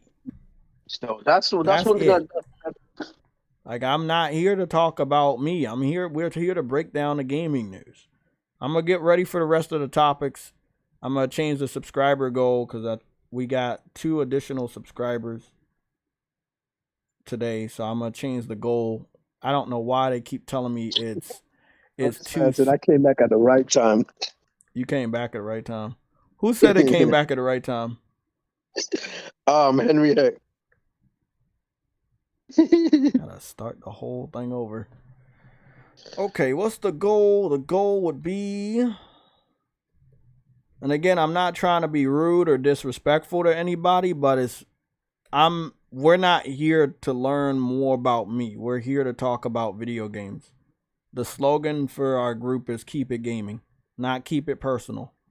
Because I don't know anybody, you know? It would be weird to give out my location to people I don't know. That's something. If you want to know why I reacted like that, because we got people trying to, like, what is it? Dox people, all of that different types of stuff. It's very weird, you know?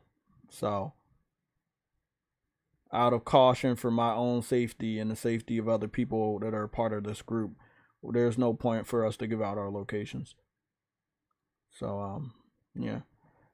Let's see. The starting amount would be $7.43. If you are not subscribed right now, it will be in your best interest to subscribe. I'm only giving you that notification. You're gonna lock it again? Well, I might start locking it because they're just coming here and they're coming here and fucking around. They're not subscribing. They're not hitting the like button. It's like 50 people and it's like 30 something likes. So that's perfectly cool. We can lock it down, but the liking is free, subscribing is free, and you guys are just, again, now we're getting about where's Jay from. I've been here for a while, actually. Like, I've been around on YouTube for a long time. If you know me, you know where I'm from. So that right there lets me know, like, being on YouTube, a part of YouTube for like over 11 years, that means you're just now finding me today, which is, again, that's all cool. I mean, as I'm glad that we got new viewers and stuff, but I'm not here to talk about, you know, all my location and stuff. We're here to talk about video games. So respectfully, you know, I don't feel comfortable giving my location out to strangers. Okay. A weird question. I'm gonna be honest. That's a weird question to ask someone. Well, it happens all the time, man. That's something I get used to, but respectfully, I'm not doing that. So DMV, that's all you need to know. Did we get that right? Goal amount, great. So I'm gonna go update the subscriber goal today. And then I'm gonna go and upgrade the membership goal. We gotta try to do 5 memberships a stream, right? I see the support from everybody that everybody else is get, and I believe we can get a lot of support too, right? So I don't see there's no problem there. We're gonna try to do 5 memberships a stream. Let me go in the goal, reset it.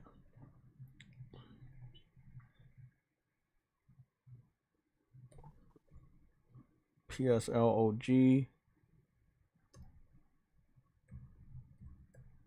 members, the goal amount 5, starting amount 0. Gotta keep it small.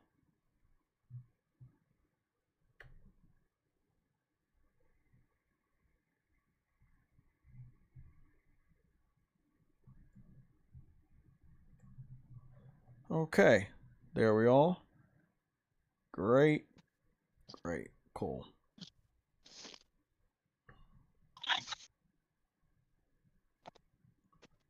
So we got our new goal. I'm gonna go add the next one. Are we all cool? Right? I'm from the DMV area. Is that it? Any more personal questions? Like that's definitely gonna prompt me to.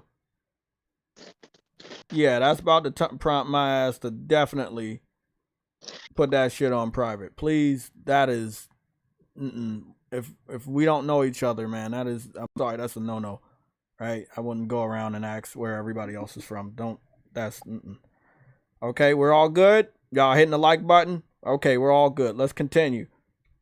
Because we still have like a whole bunch of topics to cover. Again, me and Truity definitely agree. Sony need to focus on their own shit. Focus on their own games.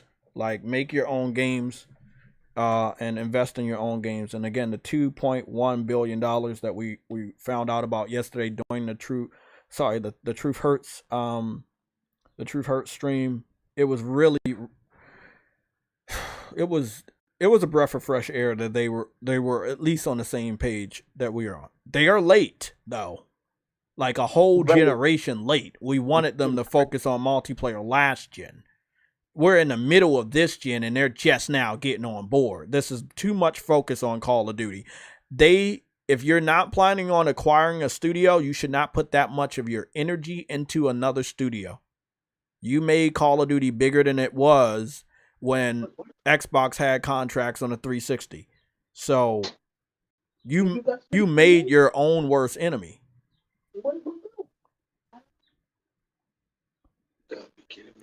We got a red alert from Frostbite today at 12. It's been confirmed that Lucid Games is now a part of Lightspeed Studio. Again, Lucid Games is a part of Lightspeed Studio. Lightspeed Studio now owns Lucid Games. It's important because Lucid Games made Destruction All-Stars on PlayStation, and it was a failure. I don't know. Lucid Games? Lucid Games is now owned by Lightspeed Studio. Lightspeed Studio acquired Lucid Games, the people that made Destruction All-Stars. Wow. Do we all understand what's going on, right? Lightspeed Studios acquired Lucid Games. Sony's slow, bro. I swear, Sony's gonna. I listen. Not Sony's fault. You brought it up to me that Lucid Games was working with Xbox on Sea of Thieves. It's not Sony's fault. An independent studio want to stay independent until they not independent. It's not Sony's fault. Sony wasn't going to pick them up based off of how Destruction All-Stars did, but Sony is also at fault by not supporting Destruction All-Stars. So, that's what I'm saying. But it's not 100% their fault. It's sad, you know, but I saw promise in Destruction All-Stars. Lucid Games is former Sony developers, bro. Yes, it is. Yes, it is. But Sony made a mistake many years ago by getting rid of all of them anyway. So I knew that Sony was never going to have them underneath their roof ever again, because why would they trust Sony? They just got all got, you know, fired by Sony, but from different studios. So it is what it is. I don't really know a lot about Lightspeed Studio. Again, big shout out to Frostbite for getting us that information. Again, Lucid Game Studio, the people that made Destruction All-Stars, which was a PS5 launch window exclusive. They are now owned by Lightspeed Studio. This is coming on a Truity, what's today? It's 13th. It's a Thursday or Tuesday? This is a fucking Thursday, isn't it? Yeah, it's a Thursday. God fucking damn, this week is already dead. Okay. Yep. It's Thursday. It makes sense that we're gonna have a lot of this stuff, but it's really, really important because you got the Activision deal going through. People are on the move. I wouldn't be surprised by the end of this month if we see some other acquisitions. That's all I'm gonna say. I'm gonna keep it open. Oh yeah, because the Activision deal opens up the floodgates. Yeah, you've been saying that for a while. I definitely believe people are gonna be on the move. So once this deal closes, Sony better get real serious. Sony needs to get real serious about their future with certain studios if they like them or trust them enough to acquire them, if they still want to do business with them. Wait, hold on. Lightspeed makes PUBG. I can go search, but I didn't know that. That's Lightspeed Game Studio. They make PUBG Mobile. Lightspeed Game Studios titles. Here are some results from the web.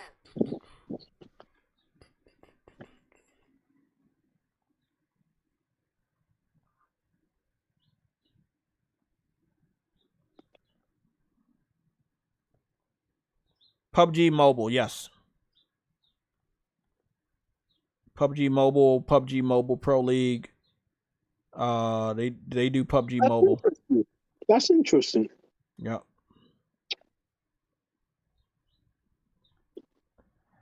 I mean, Lucid has experience with games as a service. They did Destruction All-Stars. They're doing Sea of Thieves. I wanted Sony to acquire them so that they could bring back MotorStorm. It doesn't seem like Sony wanted that. Obviously, with Destruction All-Stars commercially failing in the reviews as well, and then the gaming community on PlayStation did not like the game at all, it makes sense that Sony would not be prompted to buy the studio. So in all honesty, Truity, I love to blame Sony as much as anybody, but we know how Sony is, right? They're not gonna fuck with people if they produce bad product. It doesn't. Listen. Let me finish. It does not mean that it wasn't Sony's fault that the product was bad. They're at fault too, and yes, they already had fired multitude of the developers that now work at Lucid. So I didn't see them working together again. And the thing with Lucid and Sony and those developers and Sony is like they were all working on games that didn't just become hits.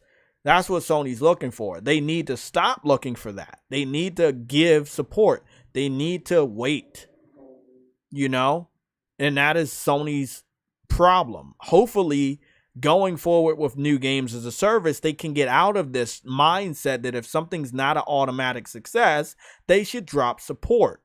So I agree, it is Sony's fault partially, but I don't think we saw Lucid saying, let's do this. I talked to Lucid Game Studios. on a normal basis between 2021 and 2022 at the end of last year. The last thing I heard from them is that they did attempt to try to get some IPs like Twisted Metal and other characters into the Destruction All-Stars. And I feel like Sony had shut them down, because why add those characters if your product is already dead? You see what I'm saying?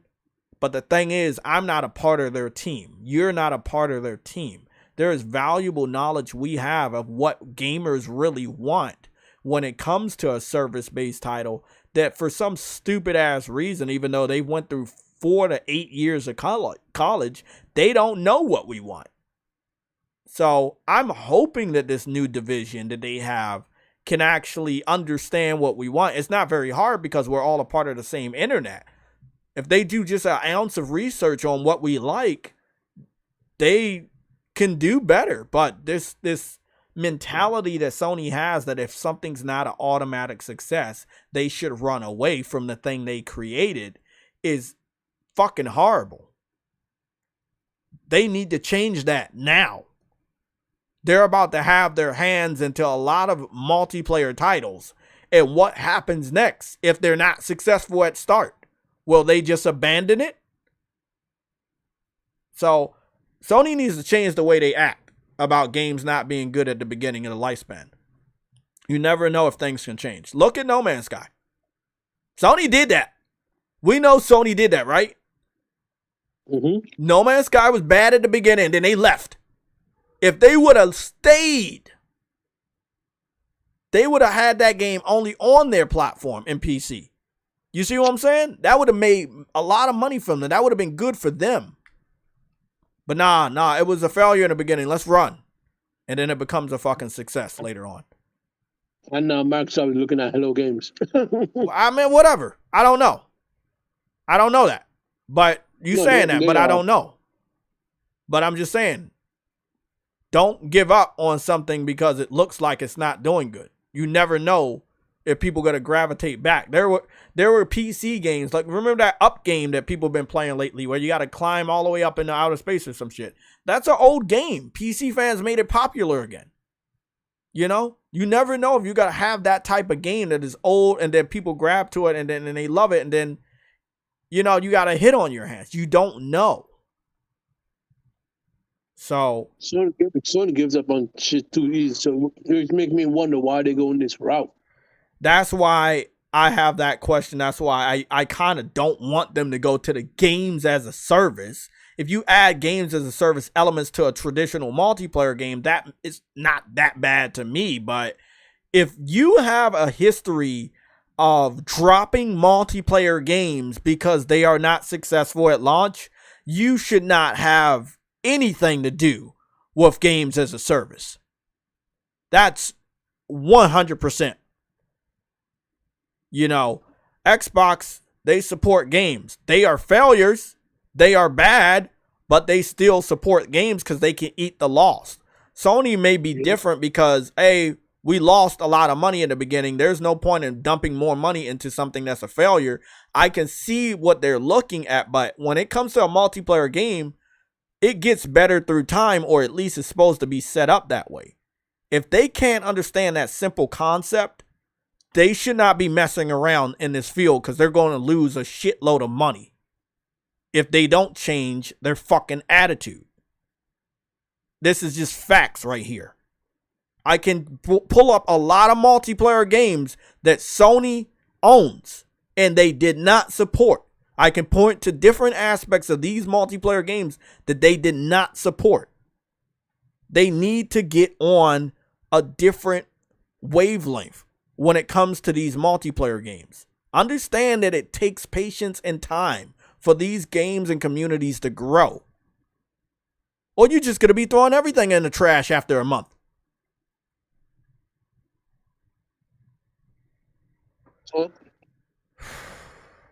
Sony wants an instant Maya success. D's. You said what games are bad on Xbox? What games are good on Xbox? Bro, what the hell? What kind of a question is that?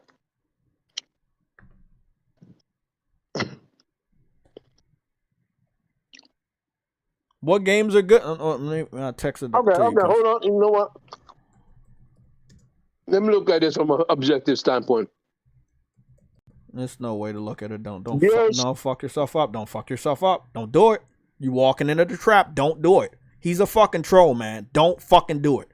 I'm gonna be saving your ass all stream, bro. I'm not letting you take no fucking L's. Don't do it, Truity. Don't do it. Just stop. Don't talk to him, bro. Don't do it. He's setting you up. I've been dealing with these dudes for years, bro. You know it. He's setting you up for an L. Don't do it, bro. Oh, wow. Don't do it. Don't do it. Do not do it. Don't do it. Look at him. Look at his response. He says, I don't know. I don't play it. He would have set you up for a damn... But, bro, don't do it. Just be patient. Stop being passionate. Be patient. This dude's a fucking troll, bro. Stop that, bro. Like, you about to walk right into a fucking troll trap. Literally. You would have cut your whole fucking elbow off, man. I gotta go to this dude's page, man. This dude has no content on his page.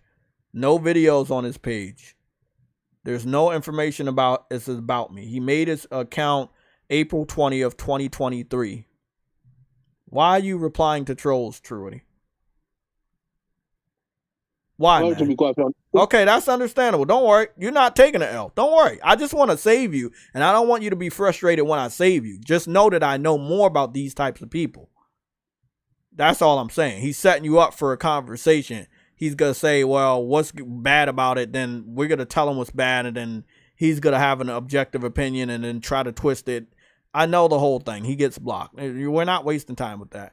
Look, if I have to block one more person, I'm going to put it as subscribers only. Stop wasting my fucking time. We're trying to have real discussions. No more troll shit. Stop.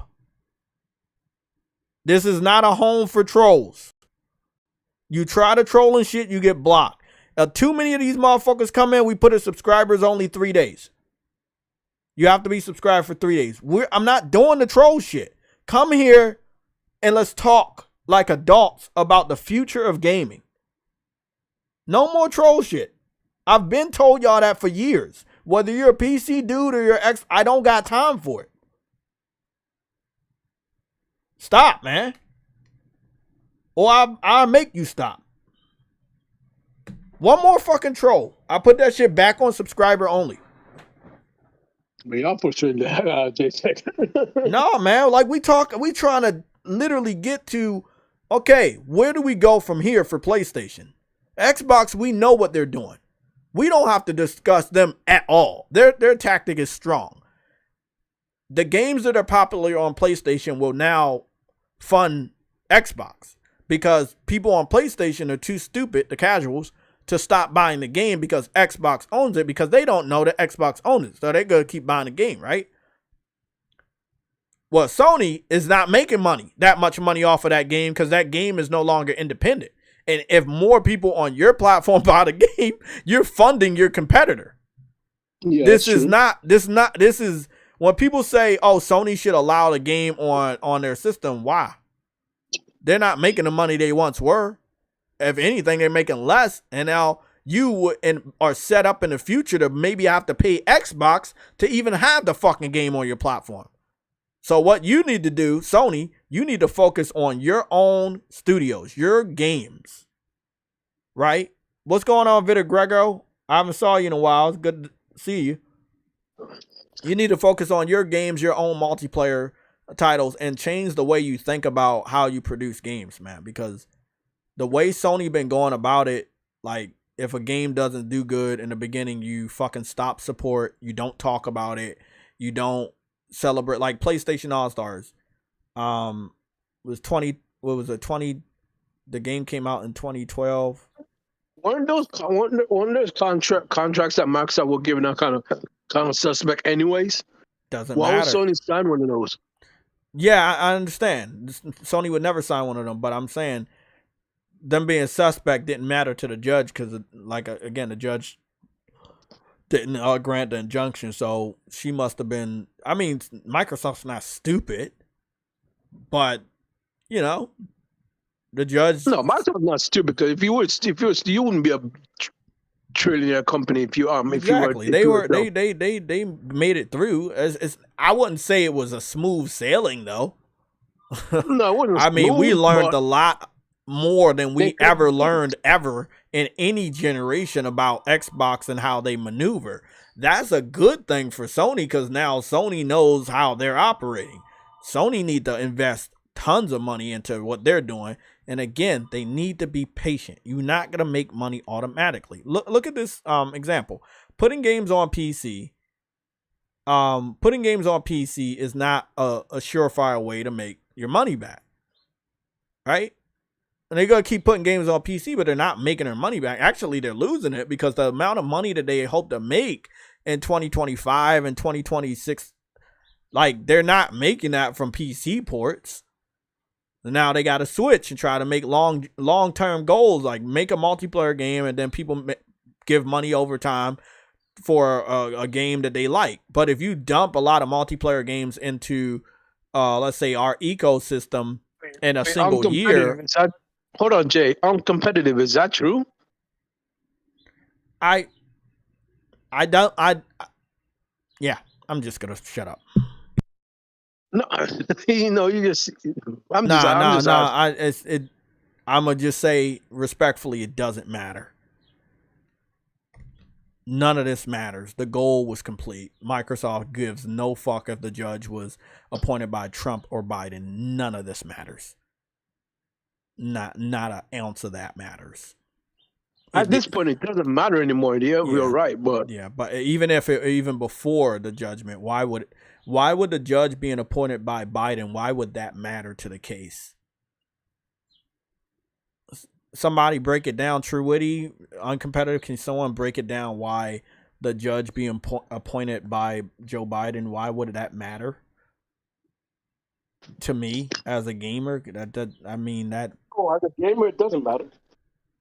As podcasters, we're doing a live stream right now. As podcasters, why does that matter to us?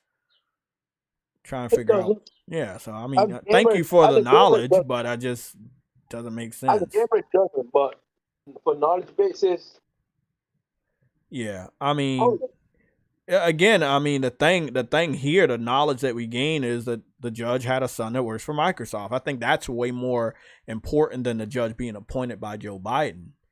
That's way more important. But the Joe Biden aspect, that doesn't matter. Maybe the fact that Microsoft has pulled in the government. Maybe that's why. Fish and Chips, you said they're making money porting to PC. They're not making a lot. I would challenge you. I would challenge the toughest PC fanboy right now.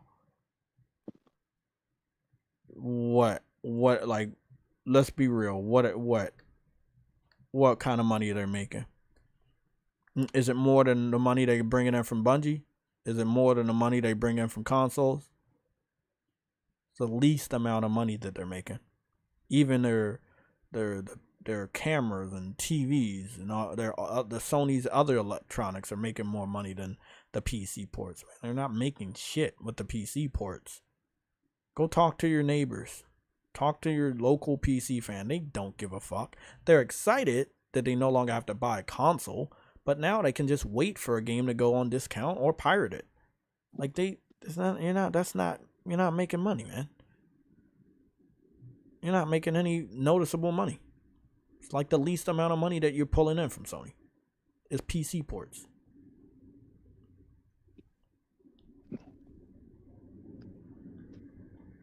Respectfully. Let's get back on topic. That is a topic. That's a beautiful topic. That can get us into the Bloodborne situation. Oh, okay. You have a Bloodborne topic? No. Here's the thing. He said how do you know how much they're making? Because we got the financials the month before last. I looked over the financials. I have screenshots of the financials. I put it in the chat. We read it out. We did 3 live streams based on the financials. That's how I know.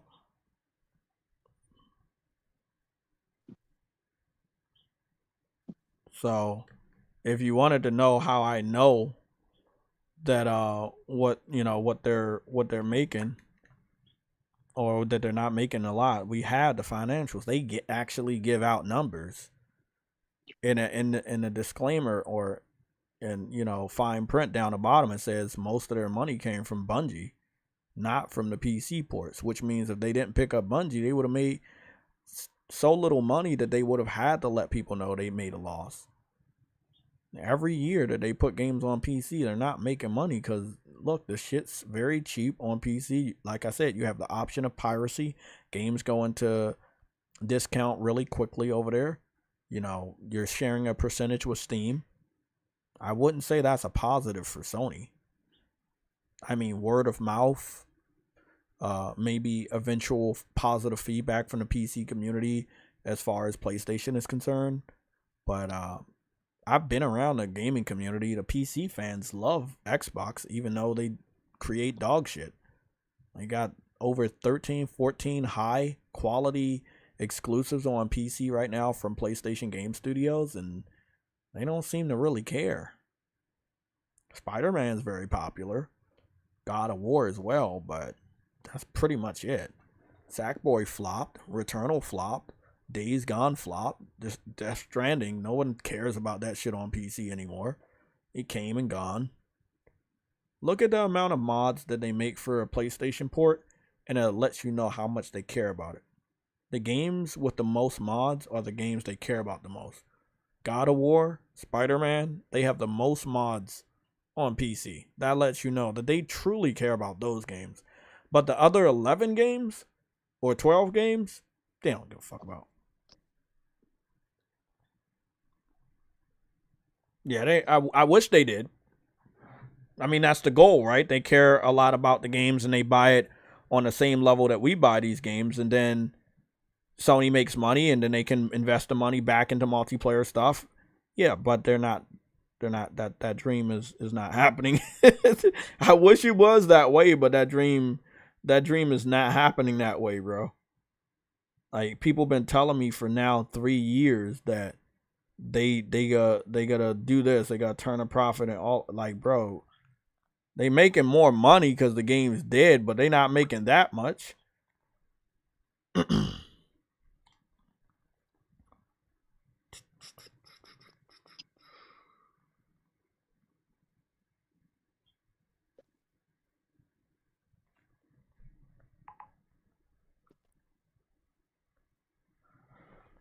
Uncompetitive, you just sent me a link. I'm gonna go take a look at it, if you don't mind. You sent me like 2 links. I'm gonna go take a look. What was the links you sent me?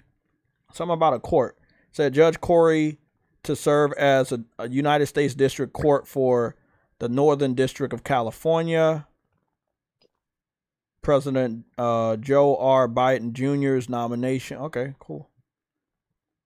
Well, what does this have to do with her decision? Or do you just want to fill me in on the knowledge? But thank you for letting me know. I don't know if that's... I don't feel like that's that important. I mean, her decision was going to be made regardless of which president appointed her, I feel.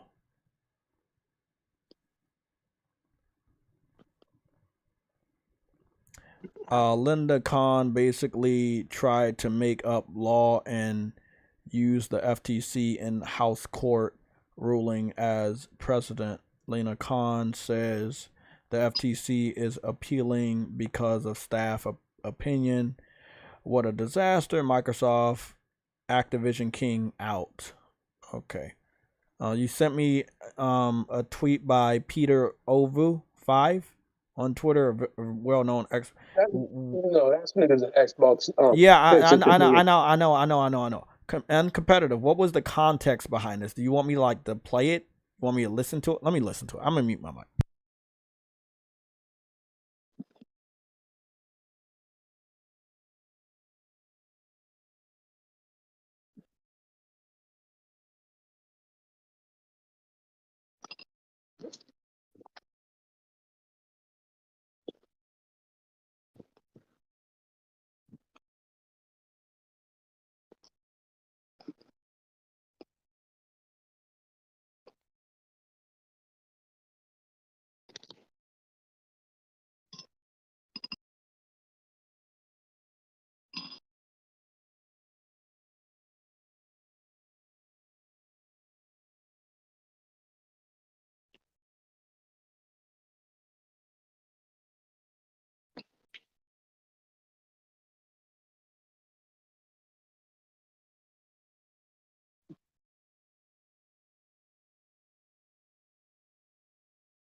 this matter is still pending before the FTC in administrative adjudication, so I'm just going to be limited in what I can say about the merits. Our complaint lays out the staff's view of what this merger would result in and why that would be a law violation. But the judge roundly rejected it and said there weren't even serious questions, and now having lost, you're spending even more taxpayer money on an appeal that you're even less likely to win because the appeals court is going to defer to the trial court's findings of fact in this very fact-intensive matter. So why are you spending even more taxpayer resources pursuing this appeal? So I can say again, this was a staff recommendation. I can say at a general matter, staff always looks closely at an opinion and looks at whether there are certain errors in law that they believe are worth appealing on. Those are in general the types of determinations that go into whether the FTC ends up appealing. Gentlemen, determinations. But are you bringing cases that you? I still don't understand, but I am not going to be a Sony pony or a PlayStation fanboy and give you guys false hope. JayTechTV is not here for that. I'm not going to sit up here and say that she has a chance in hell of returning this stuff. Sony needs to focus on their own shit. I don't care about Activision or Blizzard or the Call of Duty shit right now. Like, Sony needs to focus on their own shit.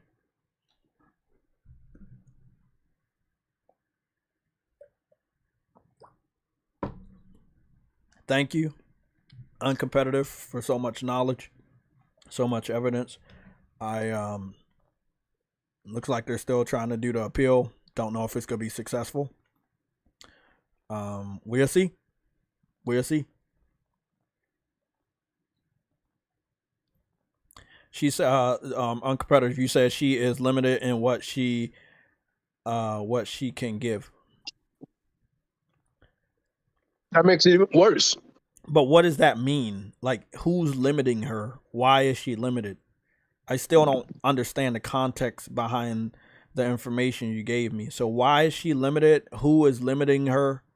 Is that pertaining to the case still ongoing? Is the case over? Do they not want to give out secrets? Like, I'm still not understanding. Uncompetitive, you said they were intimidating her into not pursuing the appeal by shaming her with the cost of taxpayer. I can't see with the shame of taxpayers. When what's that? That's a word say. It says when some are gamers and who don't want it. Yeah. Okay. So I understand that. I understand they were basically grilling the fuck out of her. But the fact of the matter is, for anybody to think that this is going to be good for American gamers, that an American company owns a company that produces games on competitive systems that are also from other countries or owned by companies from other countries, that is not a positive, especially when said developer makes United States military titles, right? I mean, we understand why the deal was going through.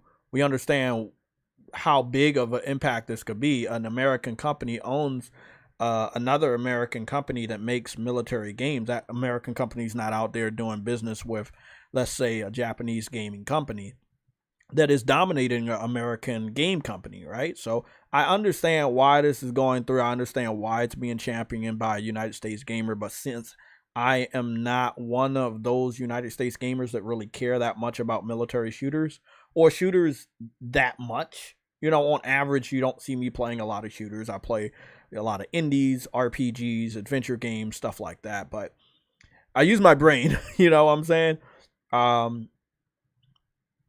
We're gonna see.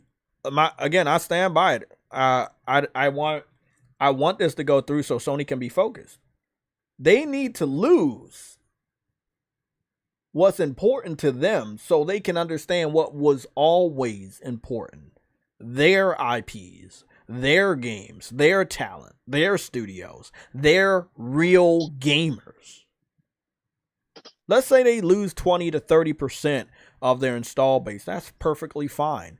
So you can actually listen to people that are going to buy your fucking games and listen to what they fucking want. You listening to people that play Call of Duty, they're not going to educate you on what we really want because they're not us. They're Call of Duty fans. This is a You know what? This is an awakening that needs to happen. You know what, Jen? I actually do agree with you because if they had listened back in the day, we would actually gotten a Killzone 3 that the people actually wanted. Not what the What are you talking about? We got a Killzone 3 on PS3. It's Killzone 2 and 3. No. That's not what I'm saying.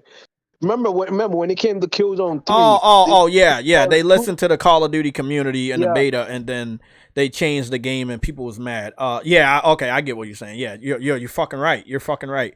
Uncompetitive. You said, what is this right here? You said JayTech.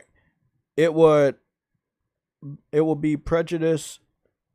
It would prejudice the appeal, which will probably happen at the Ninth Circuit Court of Appeal. We'll see, man. I mean, let's say it gets blocked. Let's say it gets blocked, right? I mean, it's a lot of money exchanging hands. Maybe the senators and the Congress people, maybe they have money into this deal. Maybe they get some sort of benefit if this deal is successful in favor of Microsoft. I can understand why they would be against it. Maybe these things happen. Maybe these things are true. Maybe they're not. Maybe these things don't happen. We don't know yet. But whether the deal gets blocked at the very, very, very super last minute, or it just goes through smooth from here on forward, Sony still needs to focus on their own shit. It doesn't matter what's going on with Activision right now. Let's assume they need to assume that as a loss. J-Row 49. What's going on again? Look, they need to assume this as a loss and focus on your strengths. Don't focus on anything else but your strengths. I wanted to go back into our topics, the ones we got sidetracked from. Thank you for that, man. I need to go save that video. You know what? Let me go save that video. I can't save it, can I? I got on. Fucking bitch.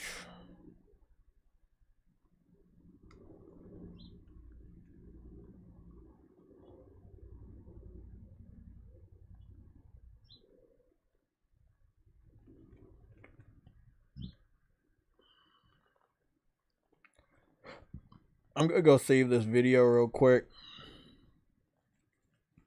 just so we can have it as I dock it in the console war folder evidence.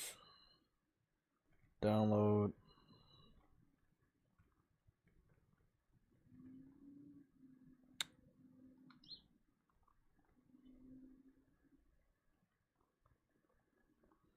Let me just make sure that we got it. Wait, Dragon Ball Z Kakarot has a new DLC? Oh, hold up. I didn't see that earlier. So I got that. I'm gonna just go over the next couple of topics, because if we don't go, let's probably do this Dragon Ball Z Kakarot DLC. Yeah. Yeah. Okay. Oh, what is the rumor?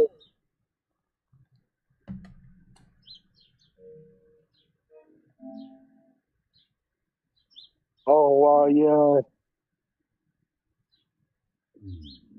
World Tournament.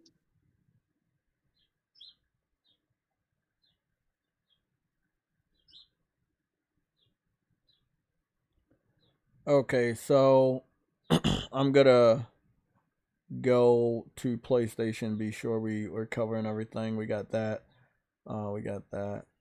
That's great. Hellsweeper release date trailer. I don't know what Hellsweeper is VR. Oh fuck. Okay, the access controller. That's what they're calling it. Okay. Playing under PlayStation Underground, plays the new Ninja Turtle game. That's cool. The new soccer game, I want to see what that looks like. Atlas Has Fallen Behind the Sand.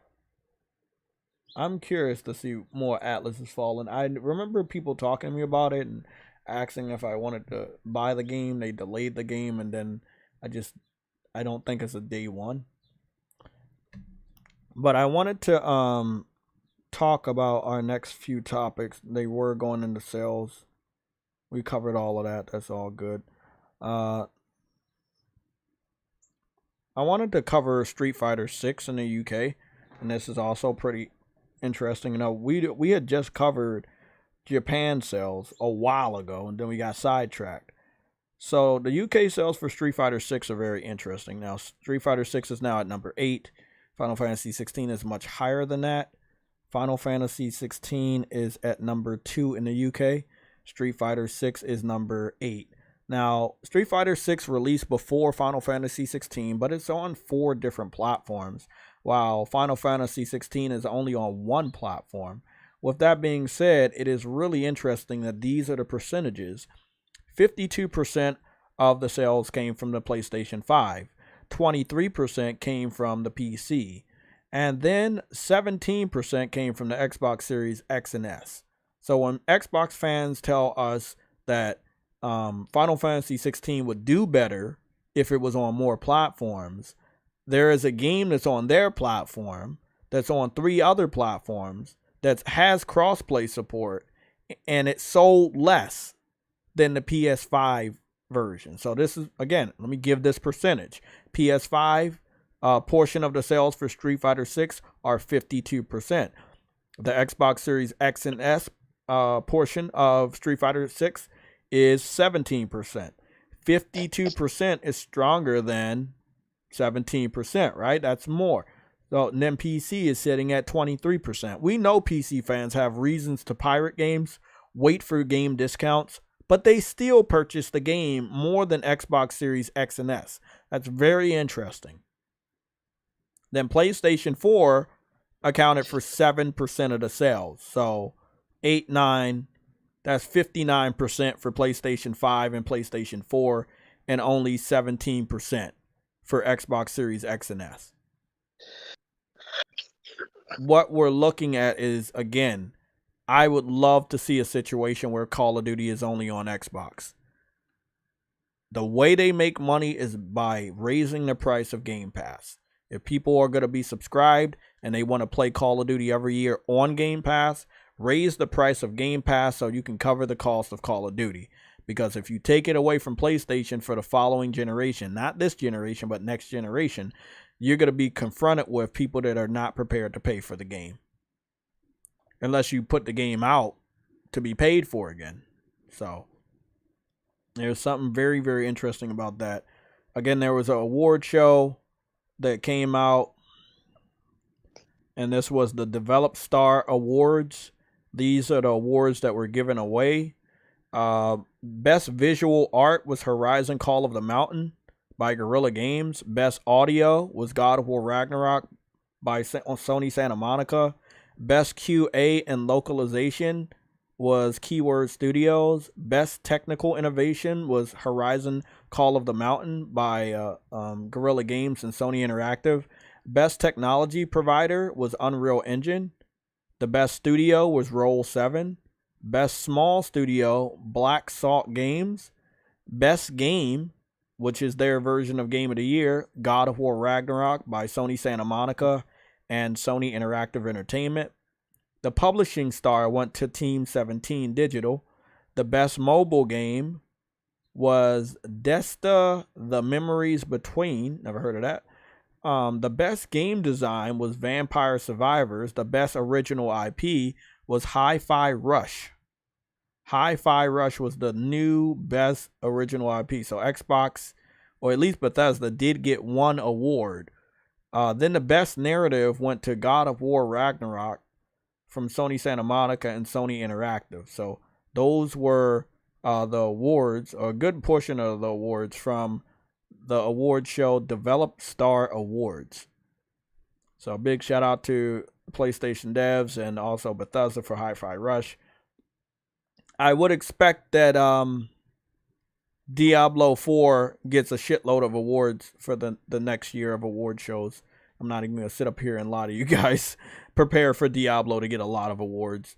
And by default, Xbox will win the Game Awards. So prepare yourself for that. Let's talk about the future, because there's no point in talking about right now, man. Let's prepare ourselves for that. Xbox will have a game that they actually own that will get Game of the Year finally. Maybe.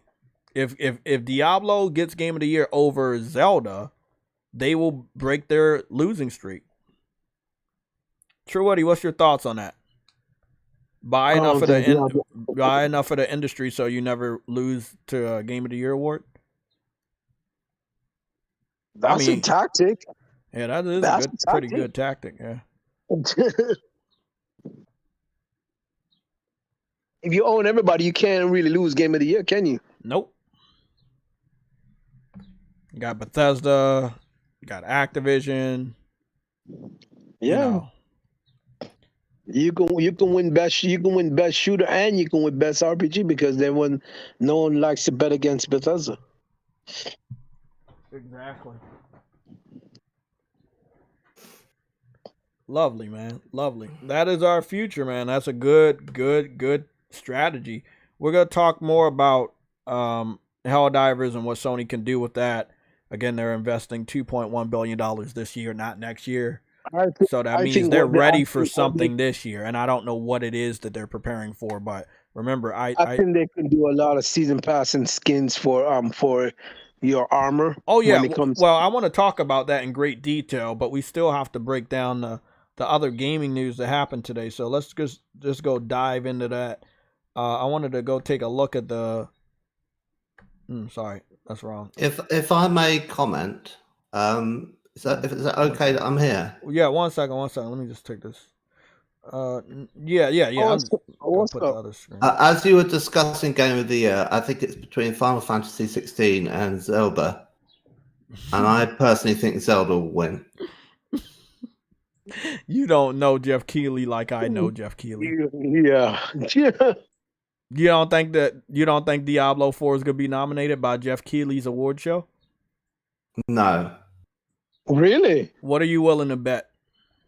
I think it's more likely to be Starfield over Diablo. He's gonna have to fill 5 to 6 spots. I think Starfield will be in there. Diablo will be in there. Yeah, Diablo. That's all I'm saying. Diablo has to be nominated. 5 to 6 spots. I'm not saying it won't be nominated. I'm saying it won't win. I wouldn't be surprised if it doesn't win.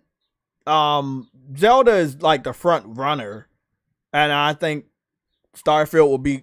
I think that everything except for anything PlayStation would be up there.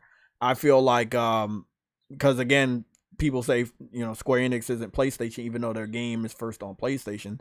So if you give the game an award, it would be based on what it's doing on PlayStation. But if you let the fanboys rule the world, then we can't consider that. So you would have to look at Spider-Man being nominated. But Spider-Man is coming out October 20th. I think that's enough time for it to be added to a Game of the Year. Oh, right. Yeah, it will be added. It will be added. Yes. Yeah. Spider-Man has to be nominated. Just out of principle. Yeah.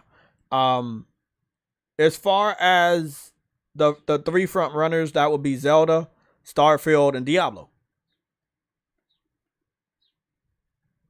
Just the 3 front runners. So when is the Game Awards? Is it before the release of Spider-Man?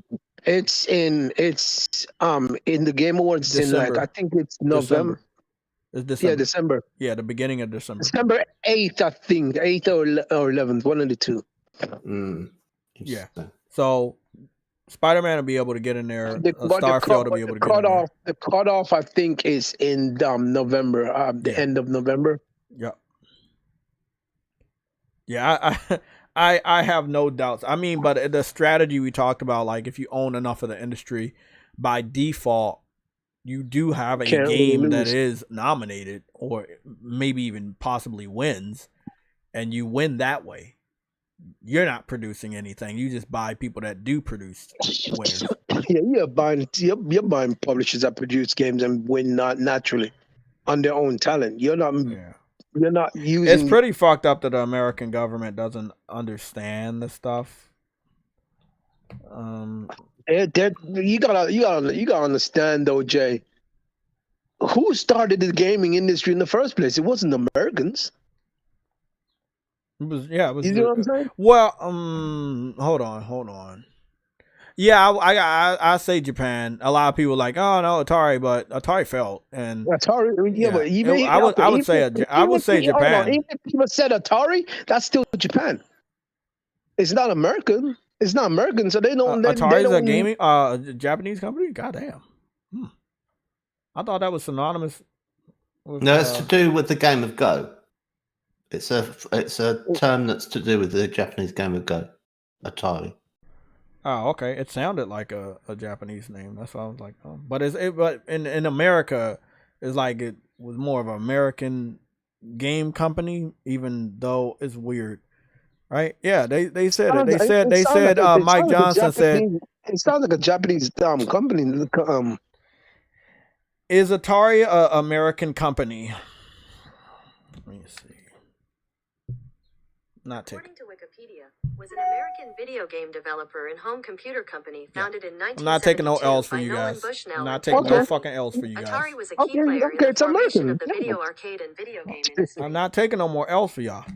I'm not No, doing no, it. I didn't. That's corrected. Hey, I didn't even know that.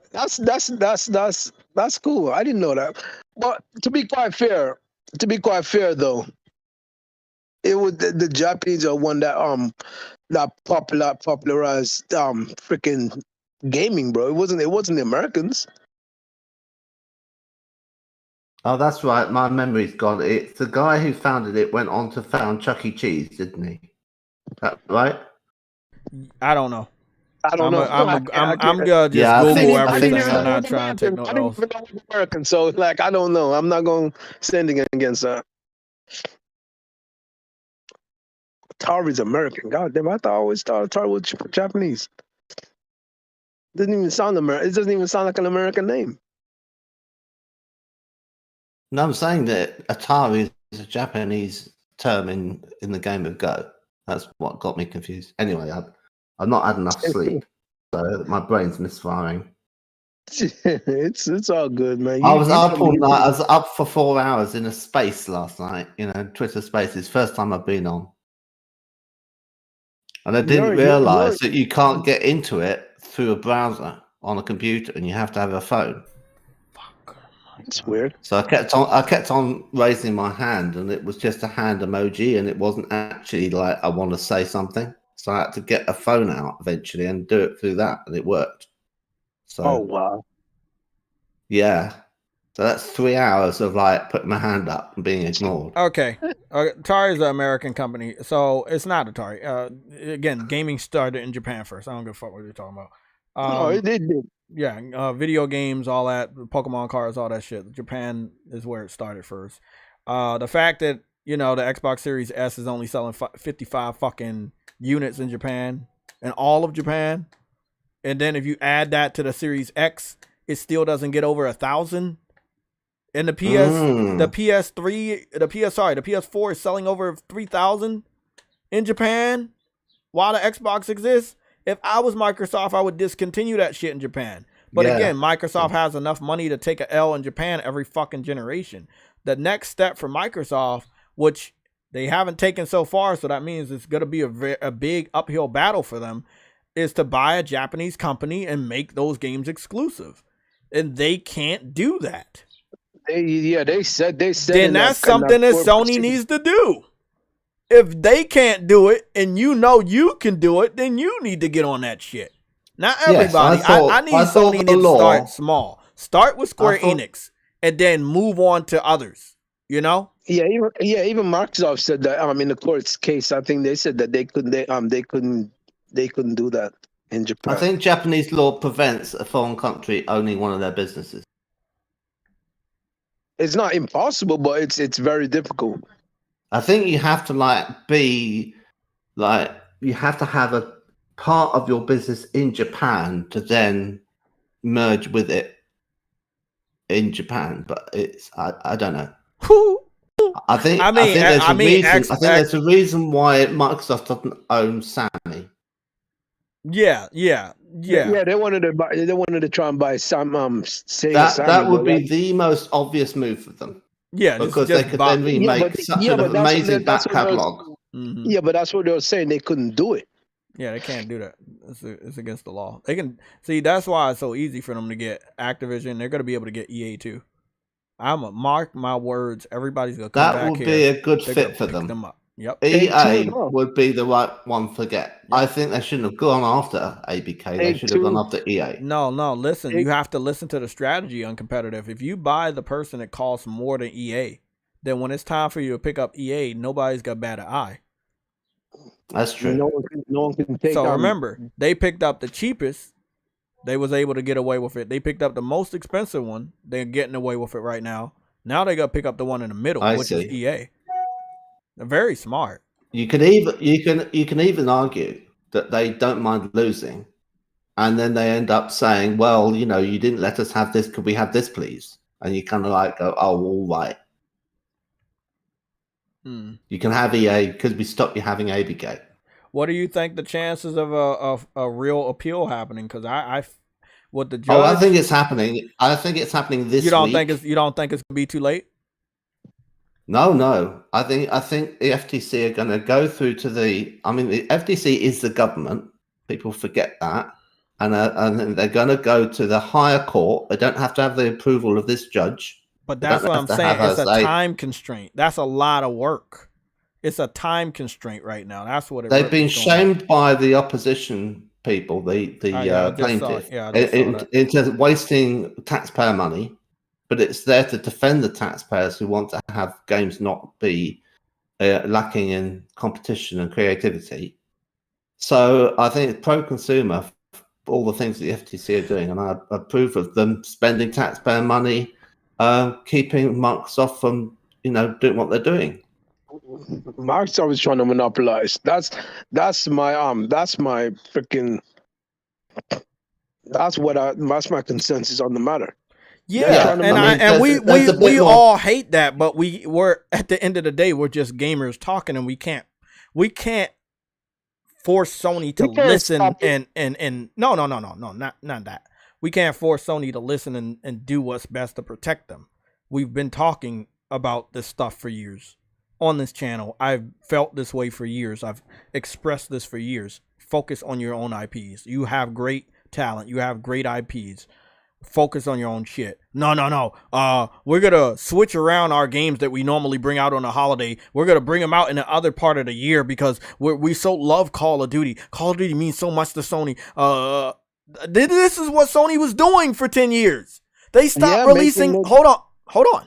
They stopped releasing games during the holiday season because they were so focused on the Call of Duty. And then they stopped making multiplayer games because they were so focused on Call of Duty. Yeah, I didn't like that. Didn't they fund something from Call of Duty? Wasn't it something they funded? Like the Call of Duty camp or something like that? Was it something that Sony helped fund? Because somebody in the chat fill me in on it. It was like something with like a Call of Duty camp or something that Sony helped fund. And they invested a lot of money. And it's so weird that they did all that and they about to lose them. Too much energy, too much focus, man. Too much focus on the wrong thing. When, bro, as I said, bro, if I was to go back in the past, bro, I love Resistance 2 multiplayer. It was freaking the best shit out there, bro. Like, I don't know why they just. I want to read off this again. I want everybody to know, please do not take this live stream and cut it up and make it seem like I care about this shit going through. I do not. I want Sony to stay focused. I'm not gonna stop saying it. I'm gonna say it until y'all can't fucking lie on me. I want Sony to focus on their own multiplayer games. That way they will never have to worry about that shit being taken away from their fucking consumers because they own it. But I'm going to go and read off the Red Dragon on Twitter. He says, several legal scholars tell Routers that Judge Corley, I'm going to call her Corley, Judge Corley messed up and didn't use the correct standard in her ruling in favor of Microsoft, her son's employer. This on top of her code of conduct violations for not recusing herself, which was her job, not the FTC. So people are saying it was her job to recuse herself, not the FTC. everybody was like, "Oh well, no, the FTC should have they should have got her to recuse." The FTC can't make a judge recuse. It's called recuse because it's something you have to do. I want the deal to go through. Hopefully, the FTC can take her to court, make an example, so this shit doesn't happen anymore. But I mean, it's a can of worms, you know, whether the deal goes through, and I think it definitely will go through, or maybe by some miracle it gets blocked again. The reason why is because now the judge could be investigated for what we all, assumed in the beginning. I mean, she. Bro, This the thing is, did she fall for a legal trap? That's the thing. The question here is, she knew it. She knew she shouldn't have taken the case, but she took the case anyway. And now the stuff that we all knew this. Sick Humor was here with me. King Thrash was here. You was here. We was all saying it. So now everybody's saying it. These legal scholars are all saying this. So we weren't fucking crazy, right? So again, Microsoft looks like it could get away with owning Activision, but the judge, she might not get away. Hey, that's all I'm saying. She might not get away. But the Xbox fans not gonna care once the deal go through. They're gonna forget who a Judge Carly is. Could be playing a long game. The FTC could be playing a long game. It's stupid, but maybe. I had thought that the FTC could have went for a judge that was gonna block it. I thought the FTC was deliberately prepared to lose the battle in order to win the war. What war? Okay, so the war is whether or not ABK merges with Microsoft, and they're trying to stop that. And this is just an injunction hearing. So if they lose that battle and they get a whole lot of information out of Microsoft, and they get them to disclose a lot of emails and stuff, and then they go, right, we didn't win this case, but now when we go into the new case with a new judge in the Ninth Circuit of Appeals, then Ninth Circle Court of Appeals will be able to throw all this in because it's more disclosure that we didn't have the first time around. So it's like they've had extra information that they forced out of Phil Spencer. So it's an advantage their case, and they've also get to have a uncompromised judge next time around, which will be good. It's a long game, but I mean it's risky. But if they fail at that, then they might be saying, well, actually our plan was, they wouldn't say this, but their plan would be to get rid of that judge, which would then benefit them in future cases that are held in that court because she won't be there anymore. But it's still weird that, I mean, I thought, well, look, I'm going to say some just, again, very casual stuff because I don't know, but people said Joe Biden was good. So if he chose a judge that seems like she didn't make good decisions like this, very simple, it's weird. Right? Is that not weird that Joe Biden, like Trump's supposed to be the bad guy? So if you get a Trump appointed judge, you think that they're going to be corrupt or they're going to do something that's not in the interest of American people. But for this judge to basically, what we're all saying is she been made her mind. Were you listening to the hearing? Oh yeah, I listened to all your shows. Yeah, okay. Maybe so, missed one. But I thought it was fantastic. So what you was in? Did you get in? Did you get into the chat?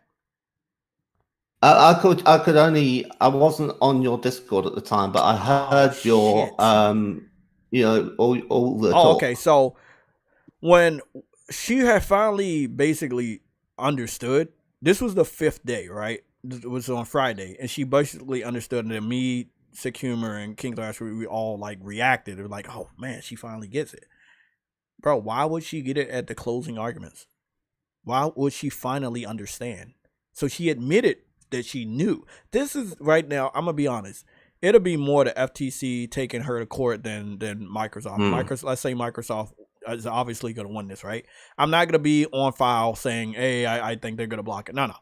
I know people want to say JayTech believe it. No, I don't believe it. I don't want that. I do not want it to be blocked. I need Sony to understand they fucked up for 10 years. People are like, Jay, you're a Sony pony. You're not supposed to say bad things. Like, no. You put your faith and focus in a third-party studio that you don't own, right? You neglected your own first-party studio multiplayer endeavors because your focus was so much on Call of Duty. You started situating your IPs around the holiday season because you didn't want it to be nowhere near Call of Duty. You deserve this. Sony deserves this wake-up call. They deserve this. And I need this deal to go through so they can understand they fucked up.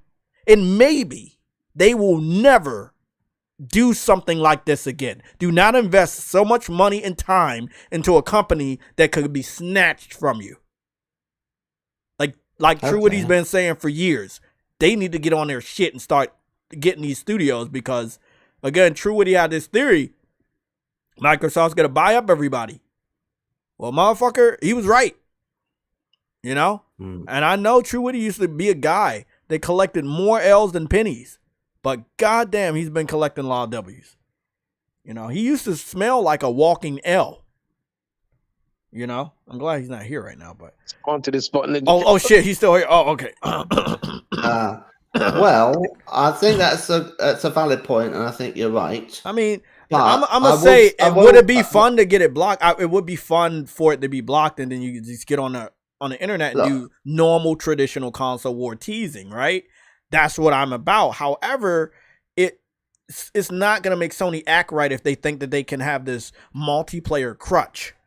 Which was weird. It's just like it's not even their game, and they're depending so heavily on Call of Duty to supply multiplayer experiences for their wide range of gamers, and it was the weirdest thing seen. Like, I never paid for a Call of Duty except for Modern Warfare 2, and the only reason why I did that is because it launched at $20. If it didn't launch at $20, I would not have picked it up. Everything else was given to me through Plus, and I picked up Marvel Ultimate Alliance 1 and 2. That was day one. I love Marvel. Crash Bandicoot Insane Trilogy and the go-kart game. Love those. I skipped the other two Crash games, Crash 4 and the little party one they just came out with. And I picked up Spyro the Dragon Trilogy, day one, got the platinum. And then Tony Hawk Pro Skater 1 and 2, because I grew up playing Tony Hawk Pro Skater 1 and 2 on PlayStation 1. So, I mean, I got a lot of Activision games for like their past record, like what they were known for in the past, and Crash Bandicoot and Spyro, I grew up playing those, so that makes sense. But as far as like the Call of Duty, you can ask anybody. I go years without playing one, and then many years without buying one. Like, I brought Call of Duty Classic and Call of Duty Modern Warfare 2 Remastered. Those are the only ones I've ever paid for in all of my life. That's something to fucking understand. I'm not one of these dudes. I'm not affected either way, whether we have it on our system or we don't have it on our system. They need to focus on real gamers that did want Killzone, that did play Uncharted multiplayer, Last of Us Factions, Warhawk, Starhawk, Resistance multiplayer, you know. They have bought Bungie. Yeah, but Bungie is going to be independent. They can't do anything with them. It's going to make money, but they're independent. They will maybe be able to give some insight on how a games as a service games should be made. So that's valuable insight. But do I think it was worth $3 billion? No. However, yes, at least they're all for the Battlefield, and they don't have to worry about Microsoft owning them. Yeah, that's the point, is that you buy them so they can't become an exclusive. Here's the thing, though. Couldn't Sony like, let's say Sony contracts like Bungie to actually make a Resistance since Insomniac is busy? I think anything's possible. I don't think that would happen, but I think anything's possible. They own the studio. I So mean, that's my only thing here is that Bungie's still doing Destiny stuff content. They're obviously gonna move to Destiny 3 or a new IP. Then they do have another IP, which is Marathon. So I would assume that Bungie has their hands full with at least 2 to 3 different IPs right now that they're working on. So I'm not sure if they would be the best choice to do a Resistance game when they're working on almost the same amount of IPs as Insomniac. You see what I'm saying? They're working on Marathon. They showed us Marathon. We know they're working on Destiny 3, right? They teased it. We know they're still bringing out content for Destiny 2. And we know that they have a new IP. I would not say that that would be a great sound idea, True Woody, to have them work on it because you think they're not busy. They are definitely busy. Oh, I didn't say they were. No, hold on. I never said they weren't busy. We gotta pick somebody else. I don't think they can do it. They have the skill. It'd be nice. You have Bungie's name on Resistance. People will like it and they want to buy it. Yes, I understand where you're going with it, but I mean, in any good time frame, no. I don't see that happening in any good time frame. Maybe this is why Sony's investing so much in games as a service. Again, I have a crazy idea. Maybe they invest and make a games as a service studio, one that can be outsourced through different studios inside of their family that can make multiplayer games. You see what I'm saying? Like, you make your own studio to produce multiplayer games that get help from other single player based studios. You see what I'm saying? So one person doesn't shoulder all the responsibility because there is one central studio that will make and help develop multiplayer games. You see what I'm saying? You don't have to just, I brought Bungie. They're skilled at it. Hey, help us make Resistance. But let's say you have that same idea, right? Well, Bungie does good. Can they help us with Last of Us? See, that's when it gets crazy, right? So, like, they are good, and they should do that, right? Let me just let's go down the rabbit hole. Yeah, let them do that. But what about their games? You see what I'm saying, Truity? Like, what about the games they're making? They'll still have a team working on. But it's not one game. They're working on multiple games. It will be rude to take them off of what they're doing. You do know that Sony did contract them technically to work on they're working on an IP together, right? Yeah, that's the new IP I talked about. New IP, yeah. Marathon, Destiny 3. I don't think that's the new IP though. I don't think that's the new IP. It's because Marathon is not new. I didn't say Marathon. Let me say it slow. They're working on a new IP. They're working on Destiny 3. They're working on Marathon. That's 3 different IPs. Right. Mm-hmm. I don't think that Sony can tap them and say, the fans want Resistance. Get on it. I mean, I know it sounds really good, and I wish it could work that way, but realistically, we know it's not. I mean, we can all sit around in a circle and just say crazy shit, but we'll all be disappointed like Xbox fans when it doesn't happen the way we want it to. I'm more on a realistic side of things, you know? So I mean, it's a good idea, True Woody. They have the skills and the popularity among the community, and if they made a Resistance game, people would buy it and they would support it, and they would make it really good, but they are working on other stuff, and I don't think that they would be able to work on a Resistance game and get it out in a timely fashion that the fans truly want. This is why I feel like they were investing $2.1 billion into research and development. Maybe they are going to get a multiplayer lab inside of the PlayStation Studios. You know, and then if they do that, then that could help lift the burden off of other studios. However, I will say one thing, True Woody. Other studios need to have a workshop of the multiplayer know-how.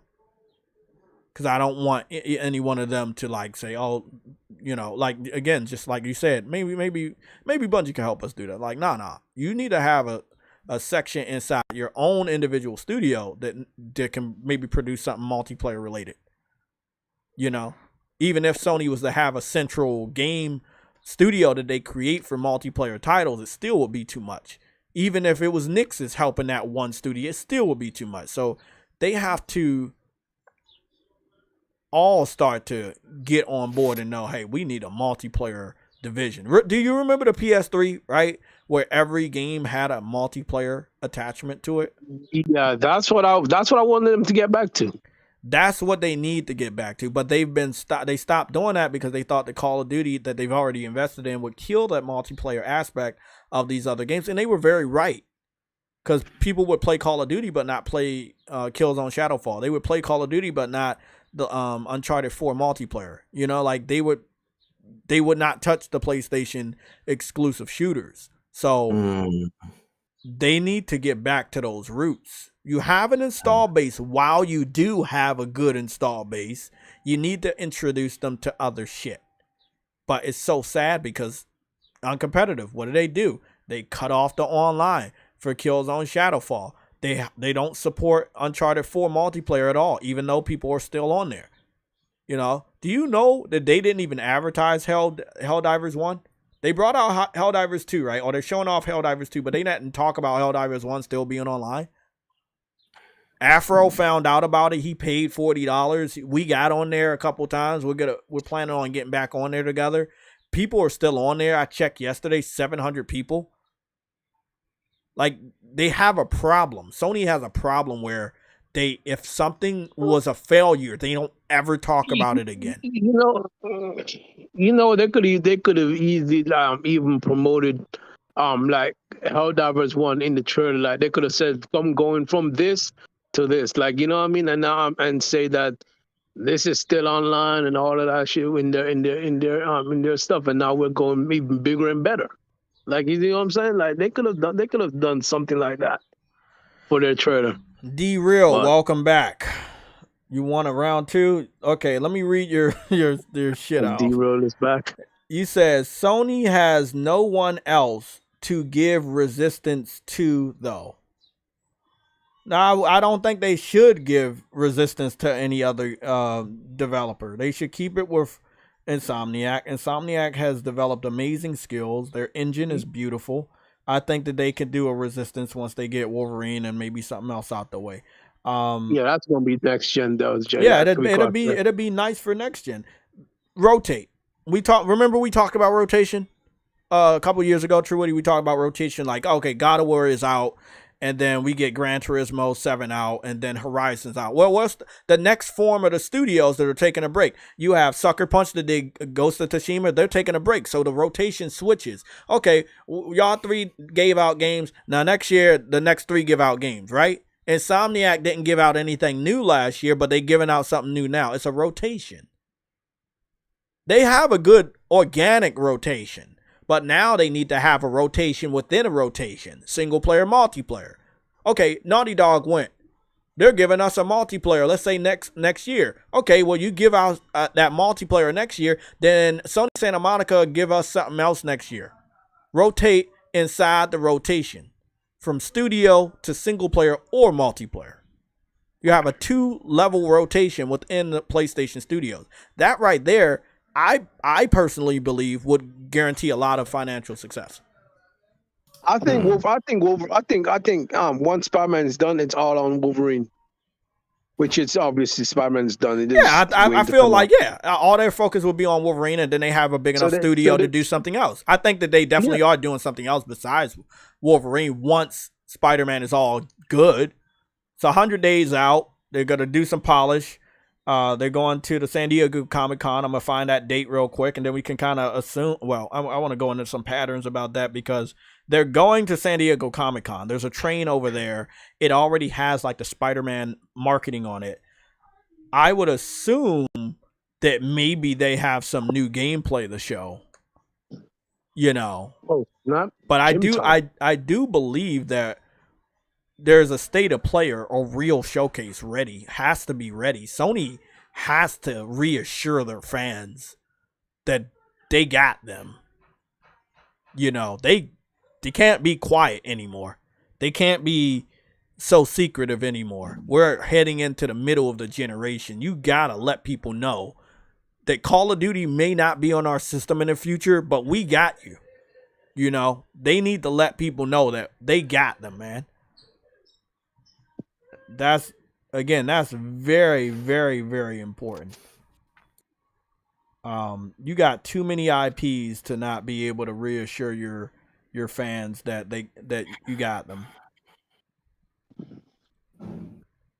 Is anything happening with the Horizon Forbidden West multiplayer that was leaked? Yes, in January? yesterday. They confirmed in an interview that it is a big change for them to go from. They said it's a big change for them to go from like Horizon Forbidden West all the way to like a co-op multiplayer. So I think they are doing that rumored Monster Hunter style game that they were rumored. Oh, it's co-op. Yeah, okay. I mean that makes a lot better sense. Yeah, that makes sense, and it seems to be the MO for Sony, but they do need to get the competitive. So we see, again, let me take this frame. To be quite fair, they when it came to like Haven's game, that is actually a competitive thing when it was in the blog. Yeah, but they're before Haven. Let's say you got Helldivers co-op, right? Yeah. Ghost of Tsushima co-op. Horizon co-op. You know? Yeah. They need to not be shy about the competitive shit. They can listen, they can make Helldivers a 4v4 multiplayer hit gold.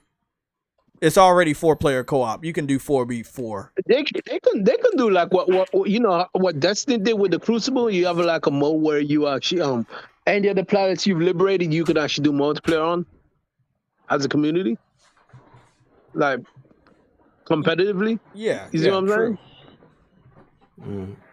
saying? So let's talk about Helldivers. Uncompetitive. What are you saying? What you saying? Could they bring back PlanetSide? Or do they not own that anymore? No, they don't own that anymore. Nah, they got rid of the Sony Online Entertainment branch. What I wanted to say before we move topics is that I admire Sony for their approach to their studios because their management is complete opposite contrast to Microsoft. So Microsoft will overmanage and interfere and tell people what to do, like they told Bungie to keep making Halo games long after they wanted to stop. So they wanted to stop at Halo 3. And that's why they said finish the fight, and then they made them make a load more. And they got sick of it. Finish the fight? Oh, yeah. When is the fight finished? Basically, Halo Reach is them prototyping Destiny. While they were like were in a straitjacket of like having to make a Halo game. So it's actually Destiny prototype. So when you look at what was I saying? When you're looking at the way that Sony work, in contrast, they are a lot better because what they do is they say to their studios, "What do you want to make?" And that keeps their talent wanting to work at that studio, not wanting to leave because they might get tired of making Killzone games, and they say, "We'd really like to do this Robot Dinosaur game that we've been thinking of." And they're like, "Sounds a bit risky, but we trust you." And they go off and do that, and then do a sequel, and they do really well. Now, eventually, they might come back to do a Killzone game, but maybe they'll do something totally different, right? And then you've got Resistance that was doing great guns for a while on one system, and then they go off to new architecture and the studio is like saying, let's go off and make new stuff, right? And they it was Insomniac kind of doing Ratchet and Clank Rift Apart, and it's just like, how is this the same studio? I want to. And you're thinking we would not, if it was Microsoft owning Resistance, that IP, we'd have Resistance 7, right? Yeah, true. It would be rubbish, and we'd not have Ratchet and Clank with ray tracing. Yeah, I agree. I wanted to cut in here and talk about Ratchet and Clank because I just saw a buddy of mine on Twitter say something. And I just want to read this off. Again, big shout out to Dr. Retro. Dr. Retro on Twitter, he says, with them bringing all these games to PC, kind of makes me wonder why keep a PlayStation anymore. And this is a lifelong PlayStation gamer. He's been following me, and I've been following him for a while now. So I feel like PlayStation does need to understand that continuously adding games, their top games to PC. Listen, y'all know how I feel about it, but I always told y'all the day would happen when people that are not JTech starts waking up. And after 14 games going to PC, I can understand where they're coming from, but I already said that I knew this was going to happen. So Sony is going to have a problem, because once, Microsoft eventually locks down Call of Duty, people are going to be like, why do you need a PlayStation if so many games at that point in the future will be on PC day and day? And the problem that's gonna bring up this though, Jay, is that but they need, at the end of the day, they need Microsoft's OS to even put anything on PC. You see what I'm saying? So at the end of the day, you need Microsoft to do what you're trying to do. Like, why are you putting yourself on the Microsoft thumb? I think the last time I was on, which might have been years ago, actually, and I think I've only been on here twice, and I appreciate you allowing me to speak. No problem. Is that I had quite a robust argument with you about, Sony being okay to put their games on PC if only they have a 2-year delay and they're clear about it up front. And then you convinced me I was wrong, and it would be bad for sales, bad for faith. Like, why should I even get a console? And I'm like, yeah, you're right. Okay, so it's been proven you were right ever since. And when they put their games on PC, people are pirating them a lot. They're not getting back the money they should get. And I think that they're fools. I think they're fools. I feel like they were following they were chasing. Sorry, True Woody, 1 second. I feel like they were chasing the dragon, and that dragon was Xbox, and they made it seem like it was good. And I don't understand how a business can follow another business when they didn't show any real progress of it being good, right? Remember, they put games on that. Xbox put games on PC, but they didn't sell. No. And then remember this. This is a very important thing. They tried to put it only on Windows Store. The PC community boycotted Windows Store. Xbox were forced to put it on Steam. Then when they put it on Steam, they made it easier to pirate. Then that's all they did was pirate. So they never made money. But Microsoft can eat that loss. They can continue to put games on PC till True Witty finally starts catching L's again, right?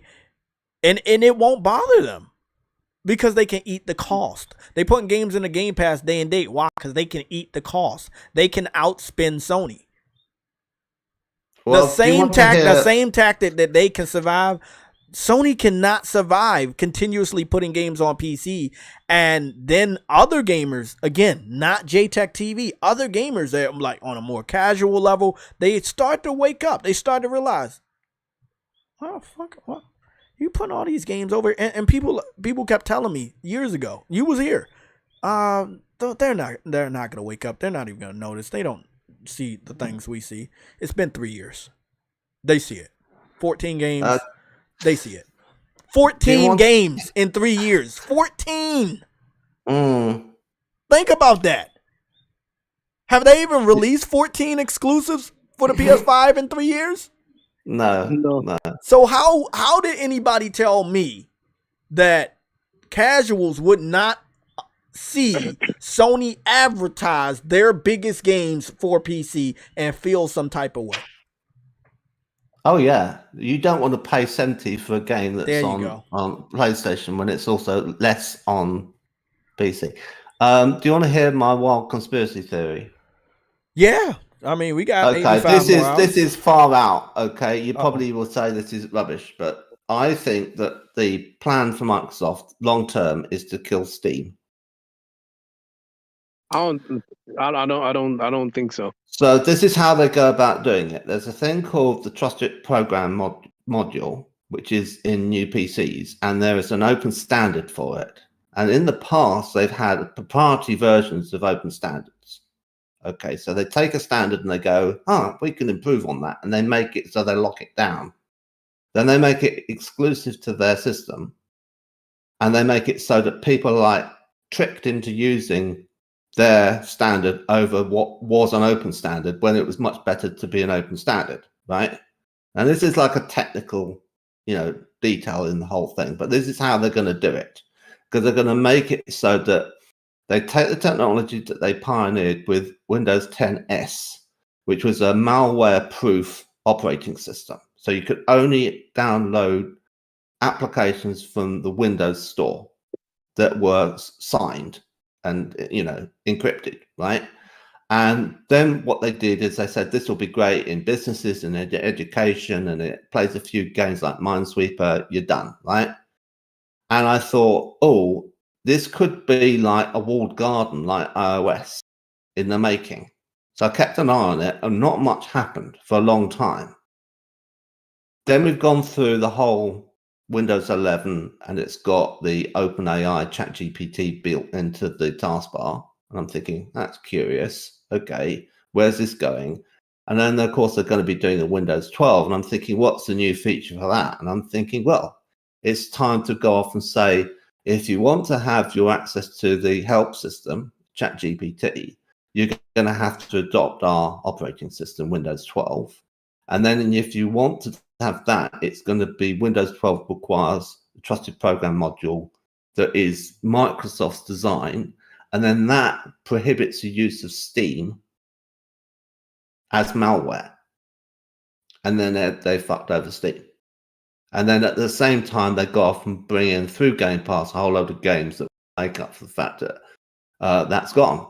Now you have a two-tier system from that point on, where people will be running Windows 7 or something in order to run Steam. But what is so bad about the TPM is that you won't be able to do a dual boot. You can't partition your computer because it won't let you install another operating system. You couldn't even install Linux on it and run anything. It has to be just Windows 12. And that's, I think, their checkmate move. And I don't think it's going to work the way they think it's going to work. But I think that's what they're going to try and do.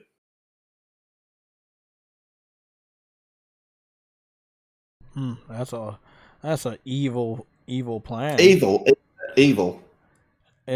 But they think I feel like it's definitely more than possible. They think it's such a carrot because at the moment it's just giving help, but in the future it's going to be able to do most of your job. What the hell is Jay doing, bro? What happened to Jay? This nigga right posted controls in the chat. God damn.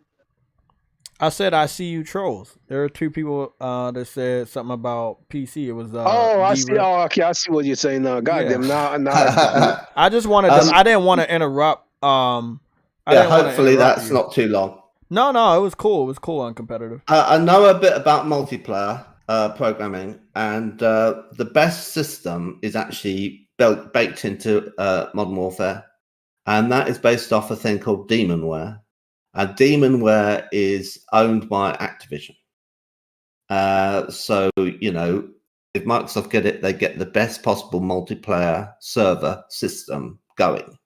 And it is very fault tolerant, okay? So it basically doesn't ever go wrong. I mean, it goes wrong like so rarely, it's like ridiculous. And it's based on a telecommunications programming language called Erlang, which is absolutely phenomenal. It's like the most resilient, robust programming language for doing multiplayer game servers imaginable. And it's all written in that. It's not C++. It's not shit. I wanted to go. I'm gonna save this in Red Alert. This is really interesting. So, so they said Starfield and Bethesda's Indiana Jones. You said Starfield and Bethesda's Indiana Jones were forecast to sell 10 million copies on the PlayStation 5. According to the court documents, Microsoft believes it could offset lost sales through upside to Game Pass and increased console sales. So again, FTC was on to something when they said they would take the game away and then put the game in the Game Pass and then have you buy the console and then give that money to Microsoft and then buy the Game Pass and then that money goes to Microsoft. So again, the people in the chat y'all don't know what y'all talking about. But I mean, if y'all really want me to go at you on the PC stuff, I can go at you, but then you get blocked afterwards. So let's be real. Let's be real. Uncompetitive, True Witty, if you don't mind giving me the floor real quick, I will definitely mop the floor with these two guys. Let's go at the real, which this is your fucking second round from yesterday. You came back. I hope you're subscribed. I'm gonna hope that both of y'all subscribe, cause I'm gonna do some real shiesty shit, right?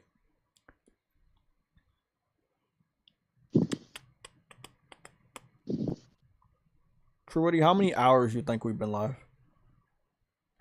Just give me a random number. 4 hours. 4. You think 4? Says here. Cool.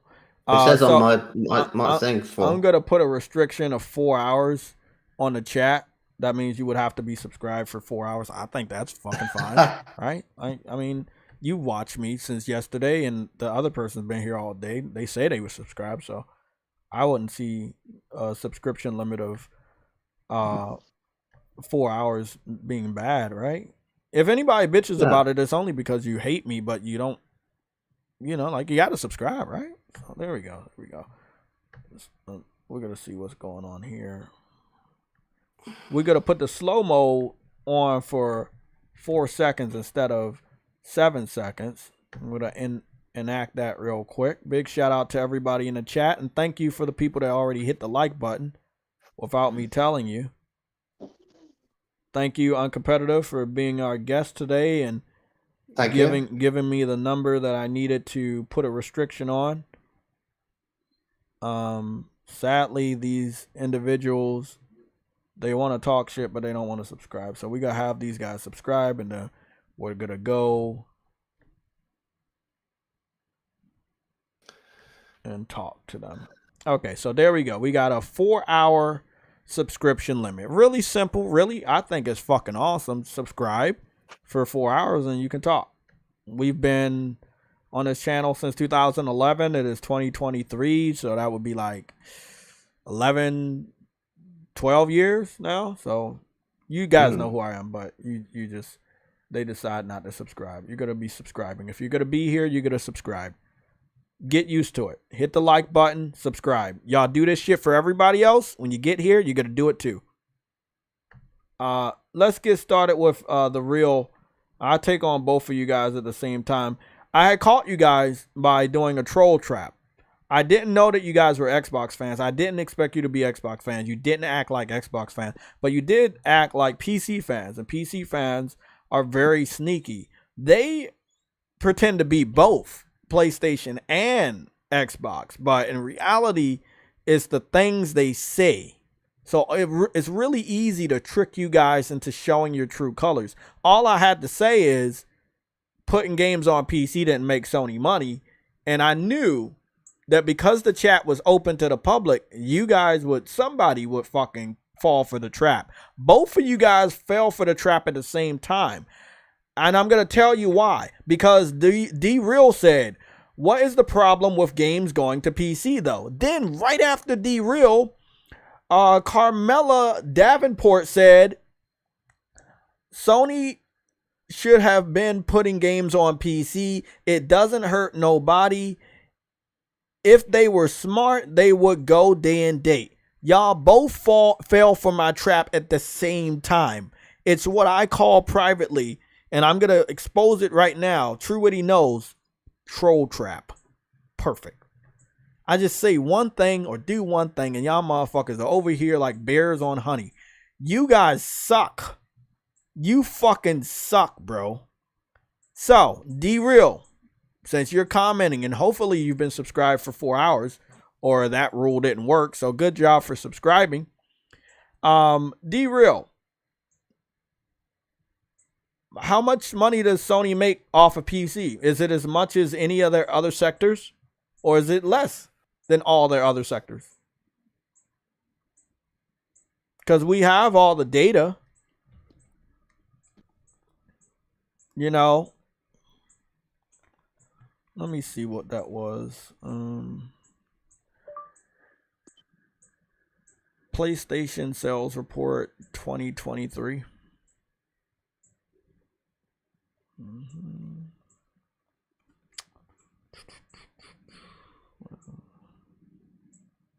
Not VG chart. He doesn't know, Jay. PlayStation sales numbers. You don't know? Jay, he said he doesn't know. Okay, so why would you say that they should keep putting stuff on PC? It's not bad to put stuff on PC. If you start to make your consumers that buy games day one and pre-order games move over to PC, and again, when you're on PC, you're not that enthusiastic to pre-order. You're not that enthusiastic to like buy games at full price. You would lose money because the person would buy games at a slower rate. They would buy games at a cheaper rate. They have the option to play the game without paying you. How is that successful?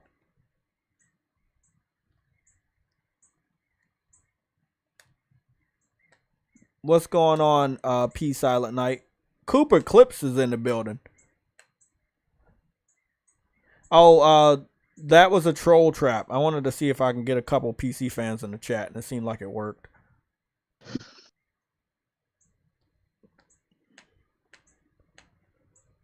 D-Real, you said because I assume that it's making them some sort of profit. The games aren't making money on PlayStation anymore. Okay, is it making enough profit to make a new game? Seeing that Horizon Forbidden West cost $200 million and they didn't make anywhere near that money just from Horizon Zero Dawn on PC. So you're saying it's making profit, but it's not making enough profit to make a new game.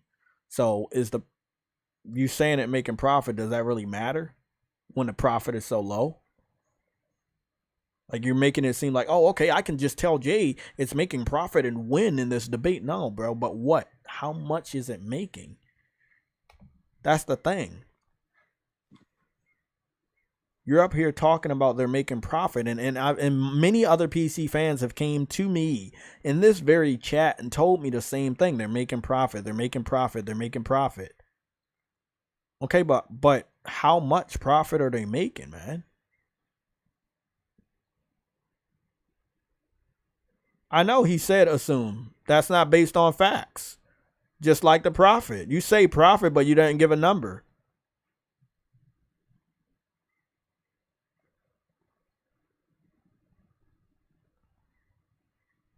That's the point of you putting a game out there to make a new game. What do you mean it doesn't matter? What did he say? He said what doesn't matter. He said, does it have to make enough money to make a new game? Yes, it does. That's yeah. What's true what he said. The whole point of them putting it on PC is to get additional revenue to help with the cost of the new game.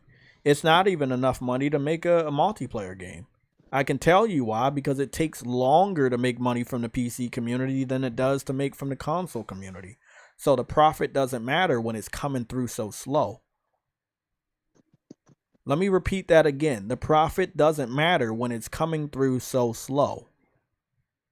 The profits don't matter when it's coming back to Sony at a slower rate.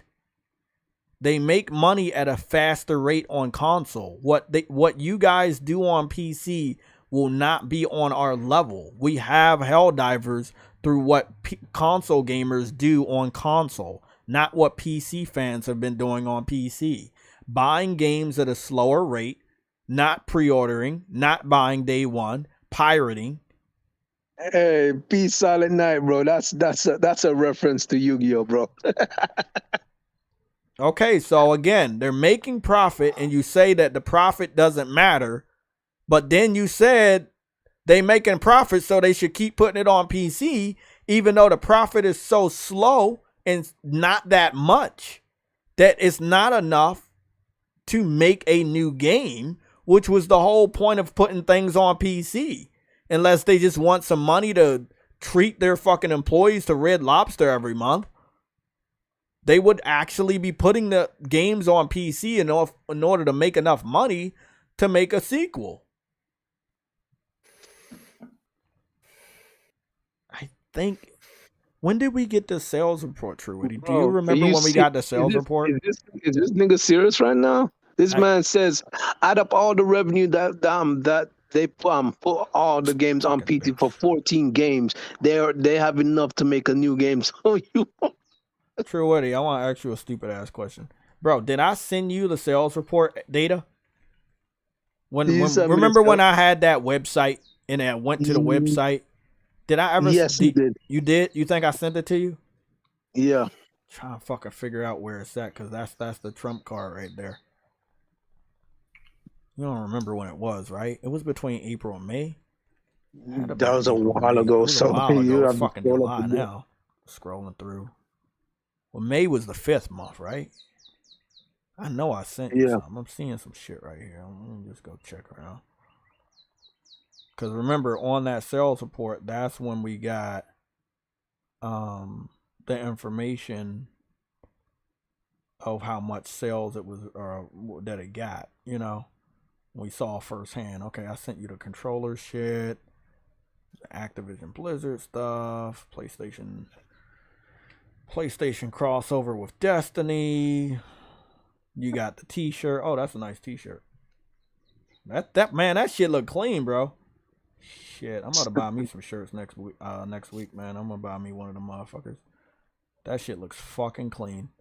We were trading enemies. Oh, okay, there it is. I found it. It was May 23rd. I sent you a picture of the sales. Okay, derail. Thank you for stalling, or thank myself for stalling, because I got the data. He sent another message. That's cool. I got the sales data. I sent something to True Witty around May 23rd. So I would assume that if I go to the red alerts and I can hunt down May 23rd, which is a stretch because we text a lot in the red alert.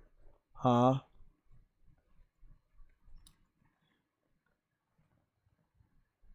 What is this? This is June.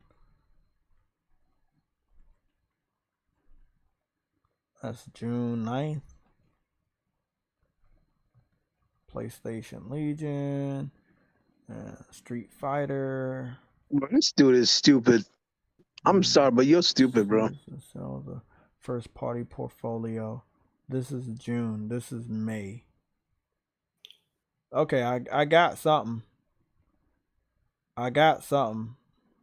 Okay, I think I found it. Ah, there it is.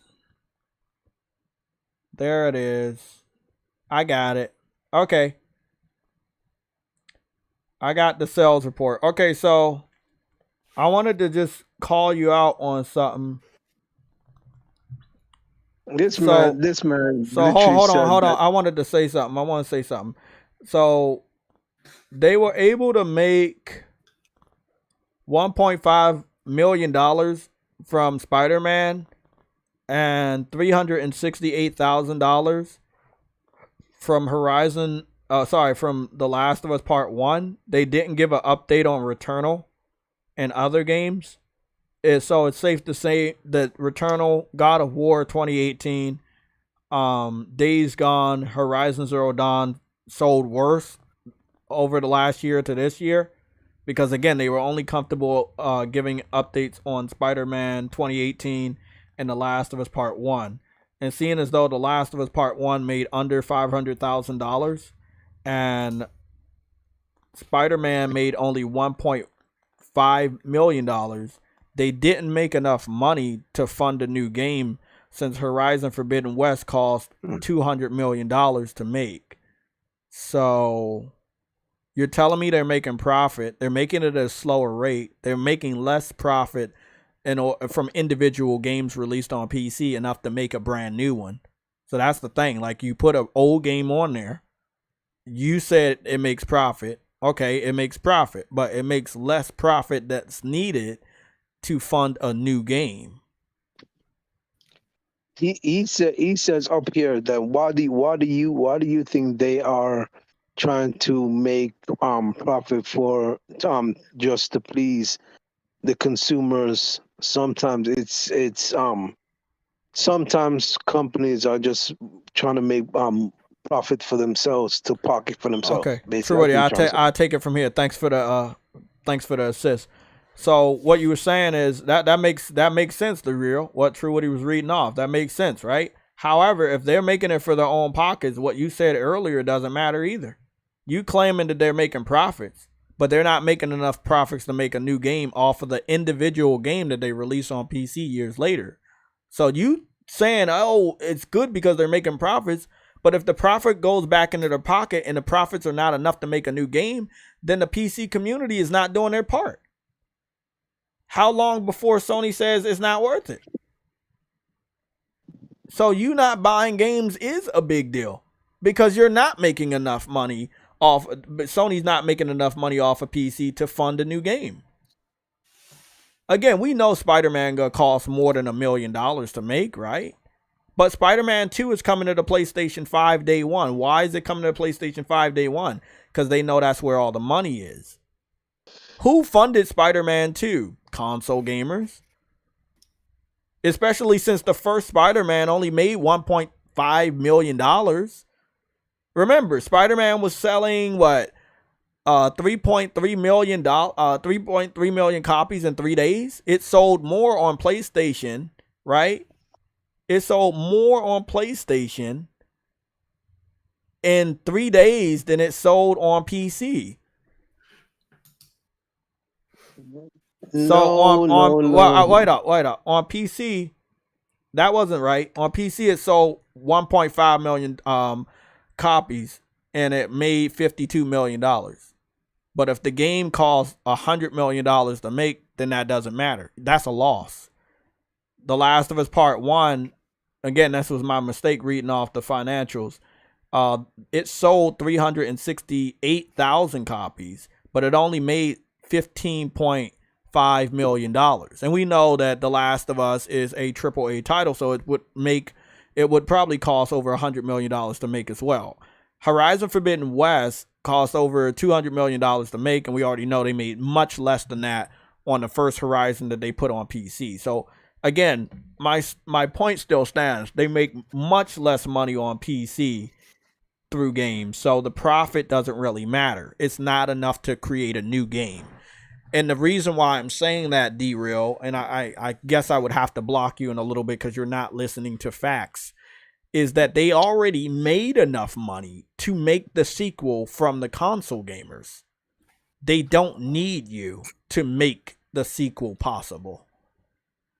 There hasn't been a reasonable example you can give me where the PC community made a game possible for the PlayStation community through support.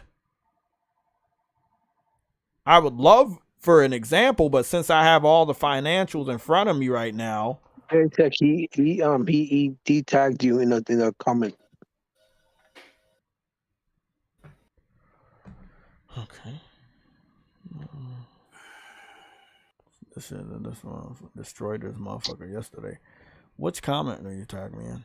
He says at JayTech, right? He says at JayTech. Oh, so okay, I got it. He said at JayTech. So you want the game to make as much on PC as it does on consoles. You can't be real. Nobody said I want that, but you guys are saying that that's what happens. You said it's worth putting those games on PC, and the other guy was agreeing. You guys think that Sony should continue to put games on PC even though you guys are not buying the game. You're not buying the game enough to even make a dent. You're not buying a game enough at a fast enough rate to make anything possible. I mean, I looked at how you guys treat Helldivers 2. Yes, the game's not out yet, but you guys don't think much of it. I was in a process earlier of watching a Star Citizen fan tear apart this game until he finally looked at the trailer, thought it was going to be only like Starship Troopers, ended up at the end of the trailer loving the fucking game. True Woody, you have to listen to this. You have to fucking listen to this, bro. This shit was the funniest thing. That's another reason why I was late today. This shit was fucking hilarious. I could not listen to it. I had to fucking listen to this shit. So there's a Star Citizen PC fan that thought that this game was going to be like the Starship Troopers early access game. And he was shitting on the game. Also, this is a PlayStation Legion breaking news alert. Helldivers 2 gameplay trailer has surpassed the views of the brand new Mortal Kombat 1 gameplay trailer. Oh, You said it's worth it to you. You said it is profitable. What are you talking about, oh boy? Well, I mean, you guys said that Sony should keep putting games on PC. Why would Sony keep putting games on PC if the PC community is buying the games less and less through every year that they continue this campaign, and they're not helping the general idea what Sony wanted? Sony wanted you guys to be some sort of second source of revenue. Two very expensive AAA games, which are now above $100 million, with Horizon Forbidden West being $200 million. And we know Horizon Zero Dawn made absolutely no money on PC in terms of profit. We're looking at your take on it. We're looking at statistics that I have in front of me. Sony didn't give statistics on Returnal. Why do you think Sony didn't give a sales number on Returnal for PC? D-Real, I gotta ask him this 8 times. I'm sorry, Uncompetitive, because I know he's gonna try to break away and go to another topic. True Woody, don't engage this guy. Wait until he answers this question, because he's waiting for you to say something or somebody else to say something to move. D-Real, why didn't Sony talk about the progress of Returnal on PC? D-Real, I see you in the chat. Why didn't Sony give an update on what Returnal is doing on PC? Remember that game was running on the Unreal Engine? It didn't have much problems at launch at all running on a PC, but you guys seem to have looked over it. So why would PC fans want Sony to put games on PC, but they don't play it? They don't talk about the game after it's released. They don't buy the game enough for Sony or the developer that made the game to talk about the sales. Okay, so why do you think the sales were low? If you have a bigger install base on PC, right? If there are more people to game on PC than game on consoles, why did y'all purposely decide not to buy the game? Why would Sony continue to put games on PC that are not helping them at all? Like, you're making absolutely no sense. It seems like you want Sony to sabotage themselves, knowing that they would lose money by putting games on PC? Because every time a PC fan tells me, hey, Jay, they should put games on PC, that's good. Good for what? What is it truly doing? Let me know. I got the sales report right here. Let me know what it's doing.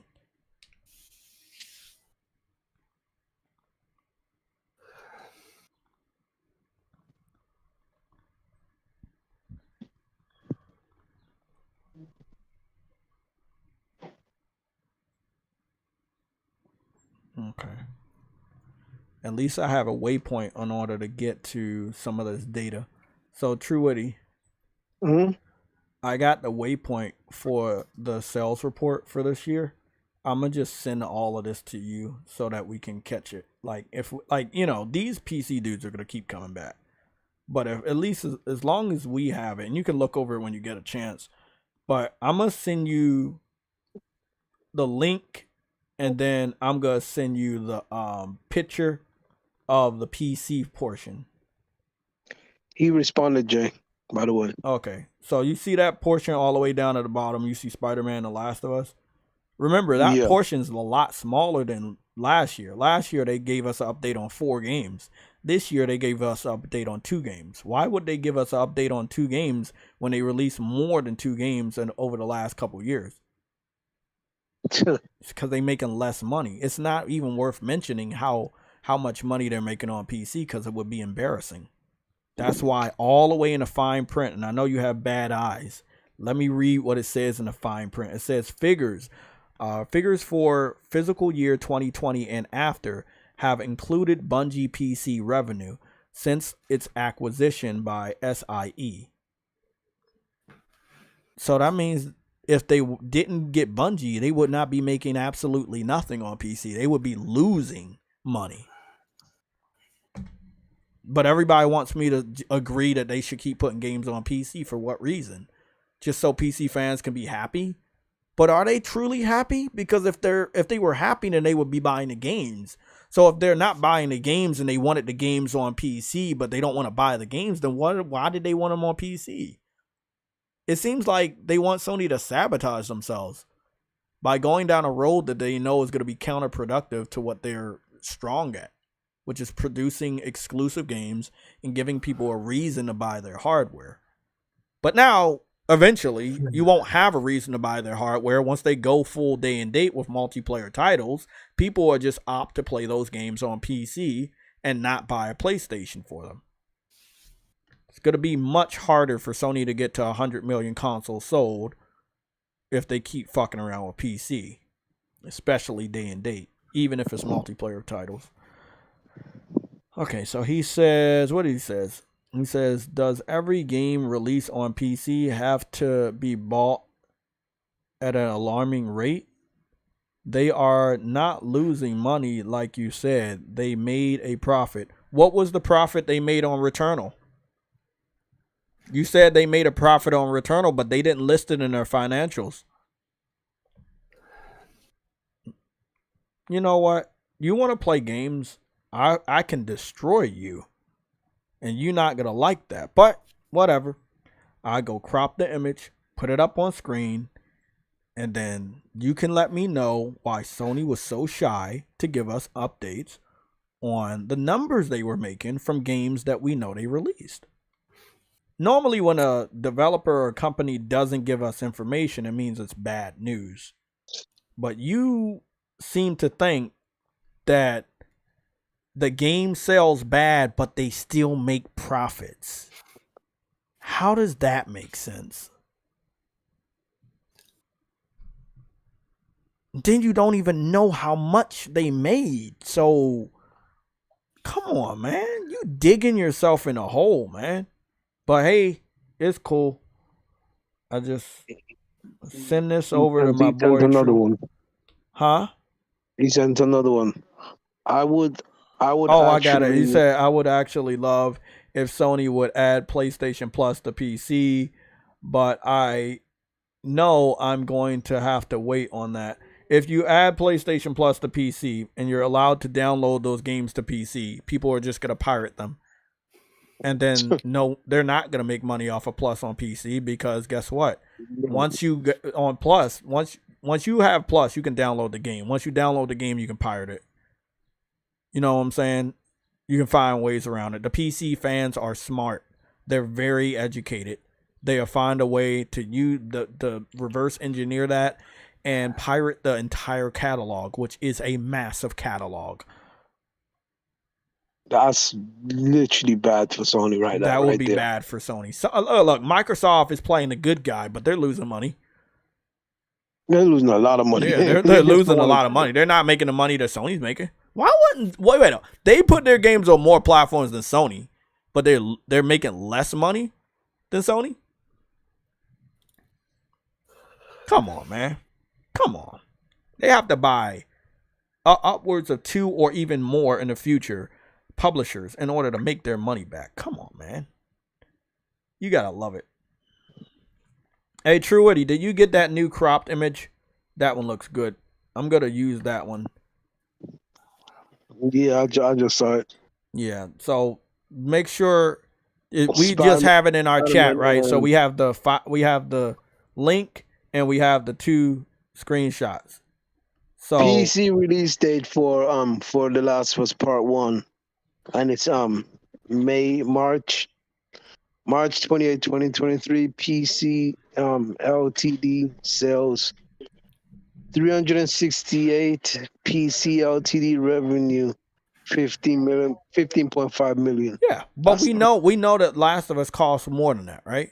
So let's say, okay, that's the profits you made off of what you think is a dead game. That's a lie. Because the game went to PC the following year, so the game's not dead. I could see if the game went to PC 5 years after the game came out. but the game still appears on the MPD as well as the UK sales chart. So the game is still making more money on console than it's making on PC. That's why I said he's wrong. He doesn't know what he's talking about. Oh, of course he doesn't know what he's talking about. The thing with Spider-Man. We know Spider-Man. Didn't we just look over the sales chart and we saw that Spider-Man was still on the list? So if Spider-Man's still in the best sellers on the UK and the United States for PlayStation, then it's still making more money than PC. Because people are buying the game. And we know they're not pirating it. We know they're buying it for full price. Like, so, again, he's not being smart about what he's saying. I wish he was, but he's not, man. He's taking a lot of L's.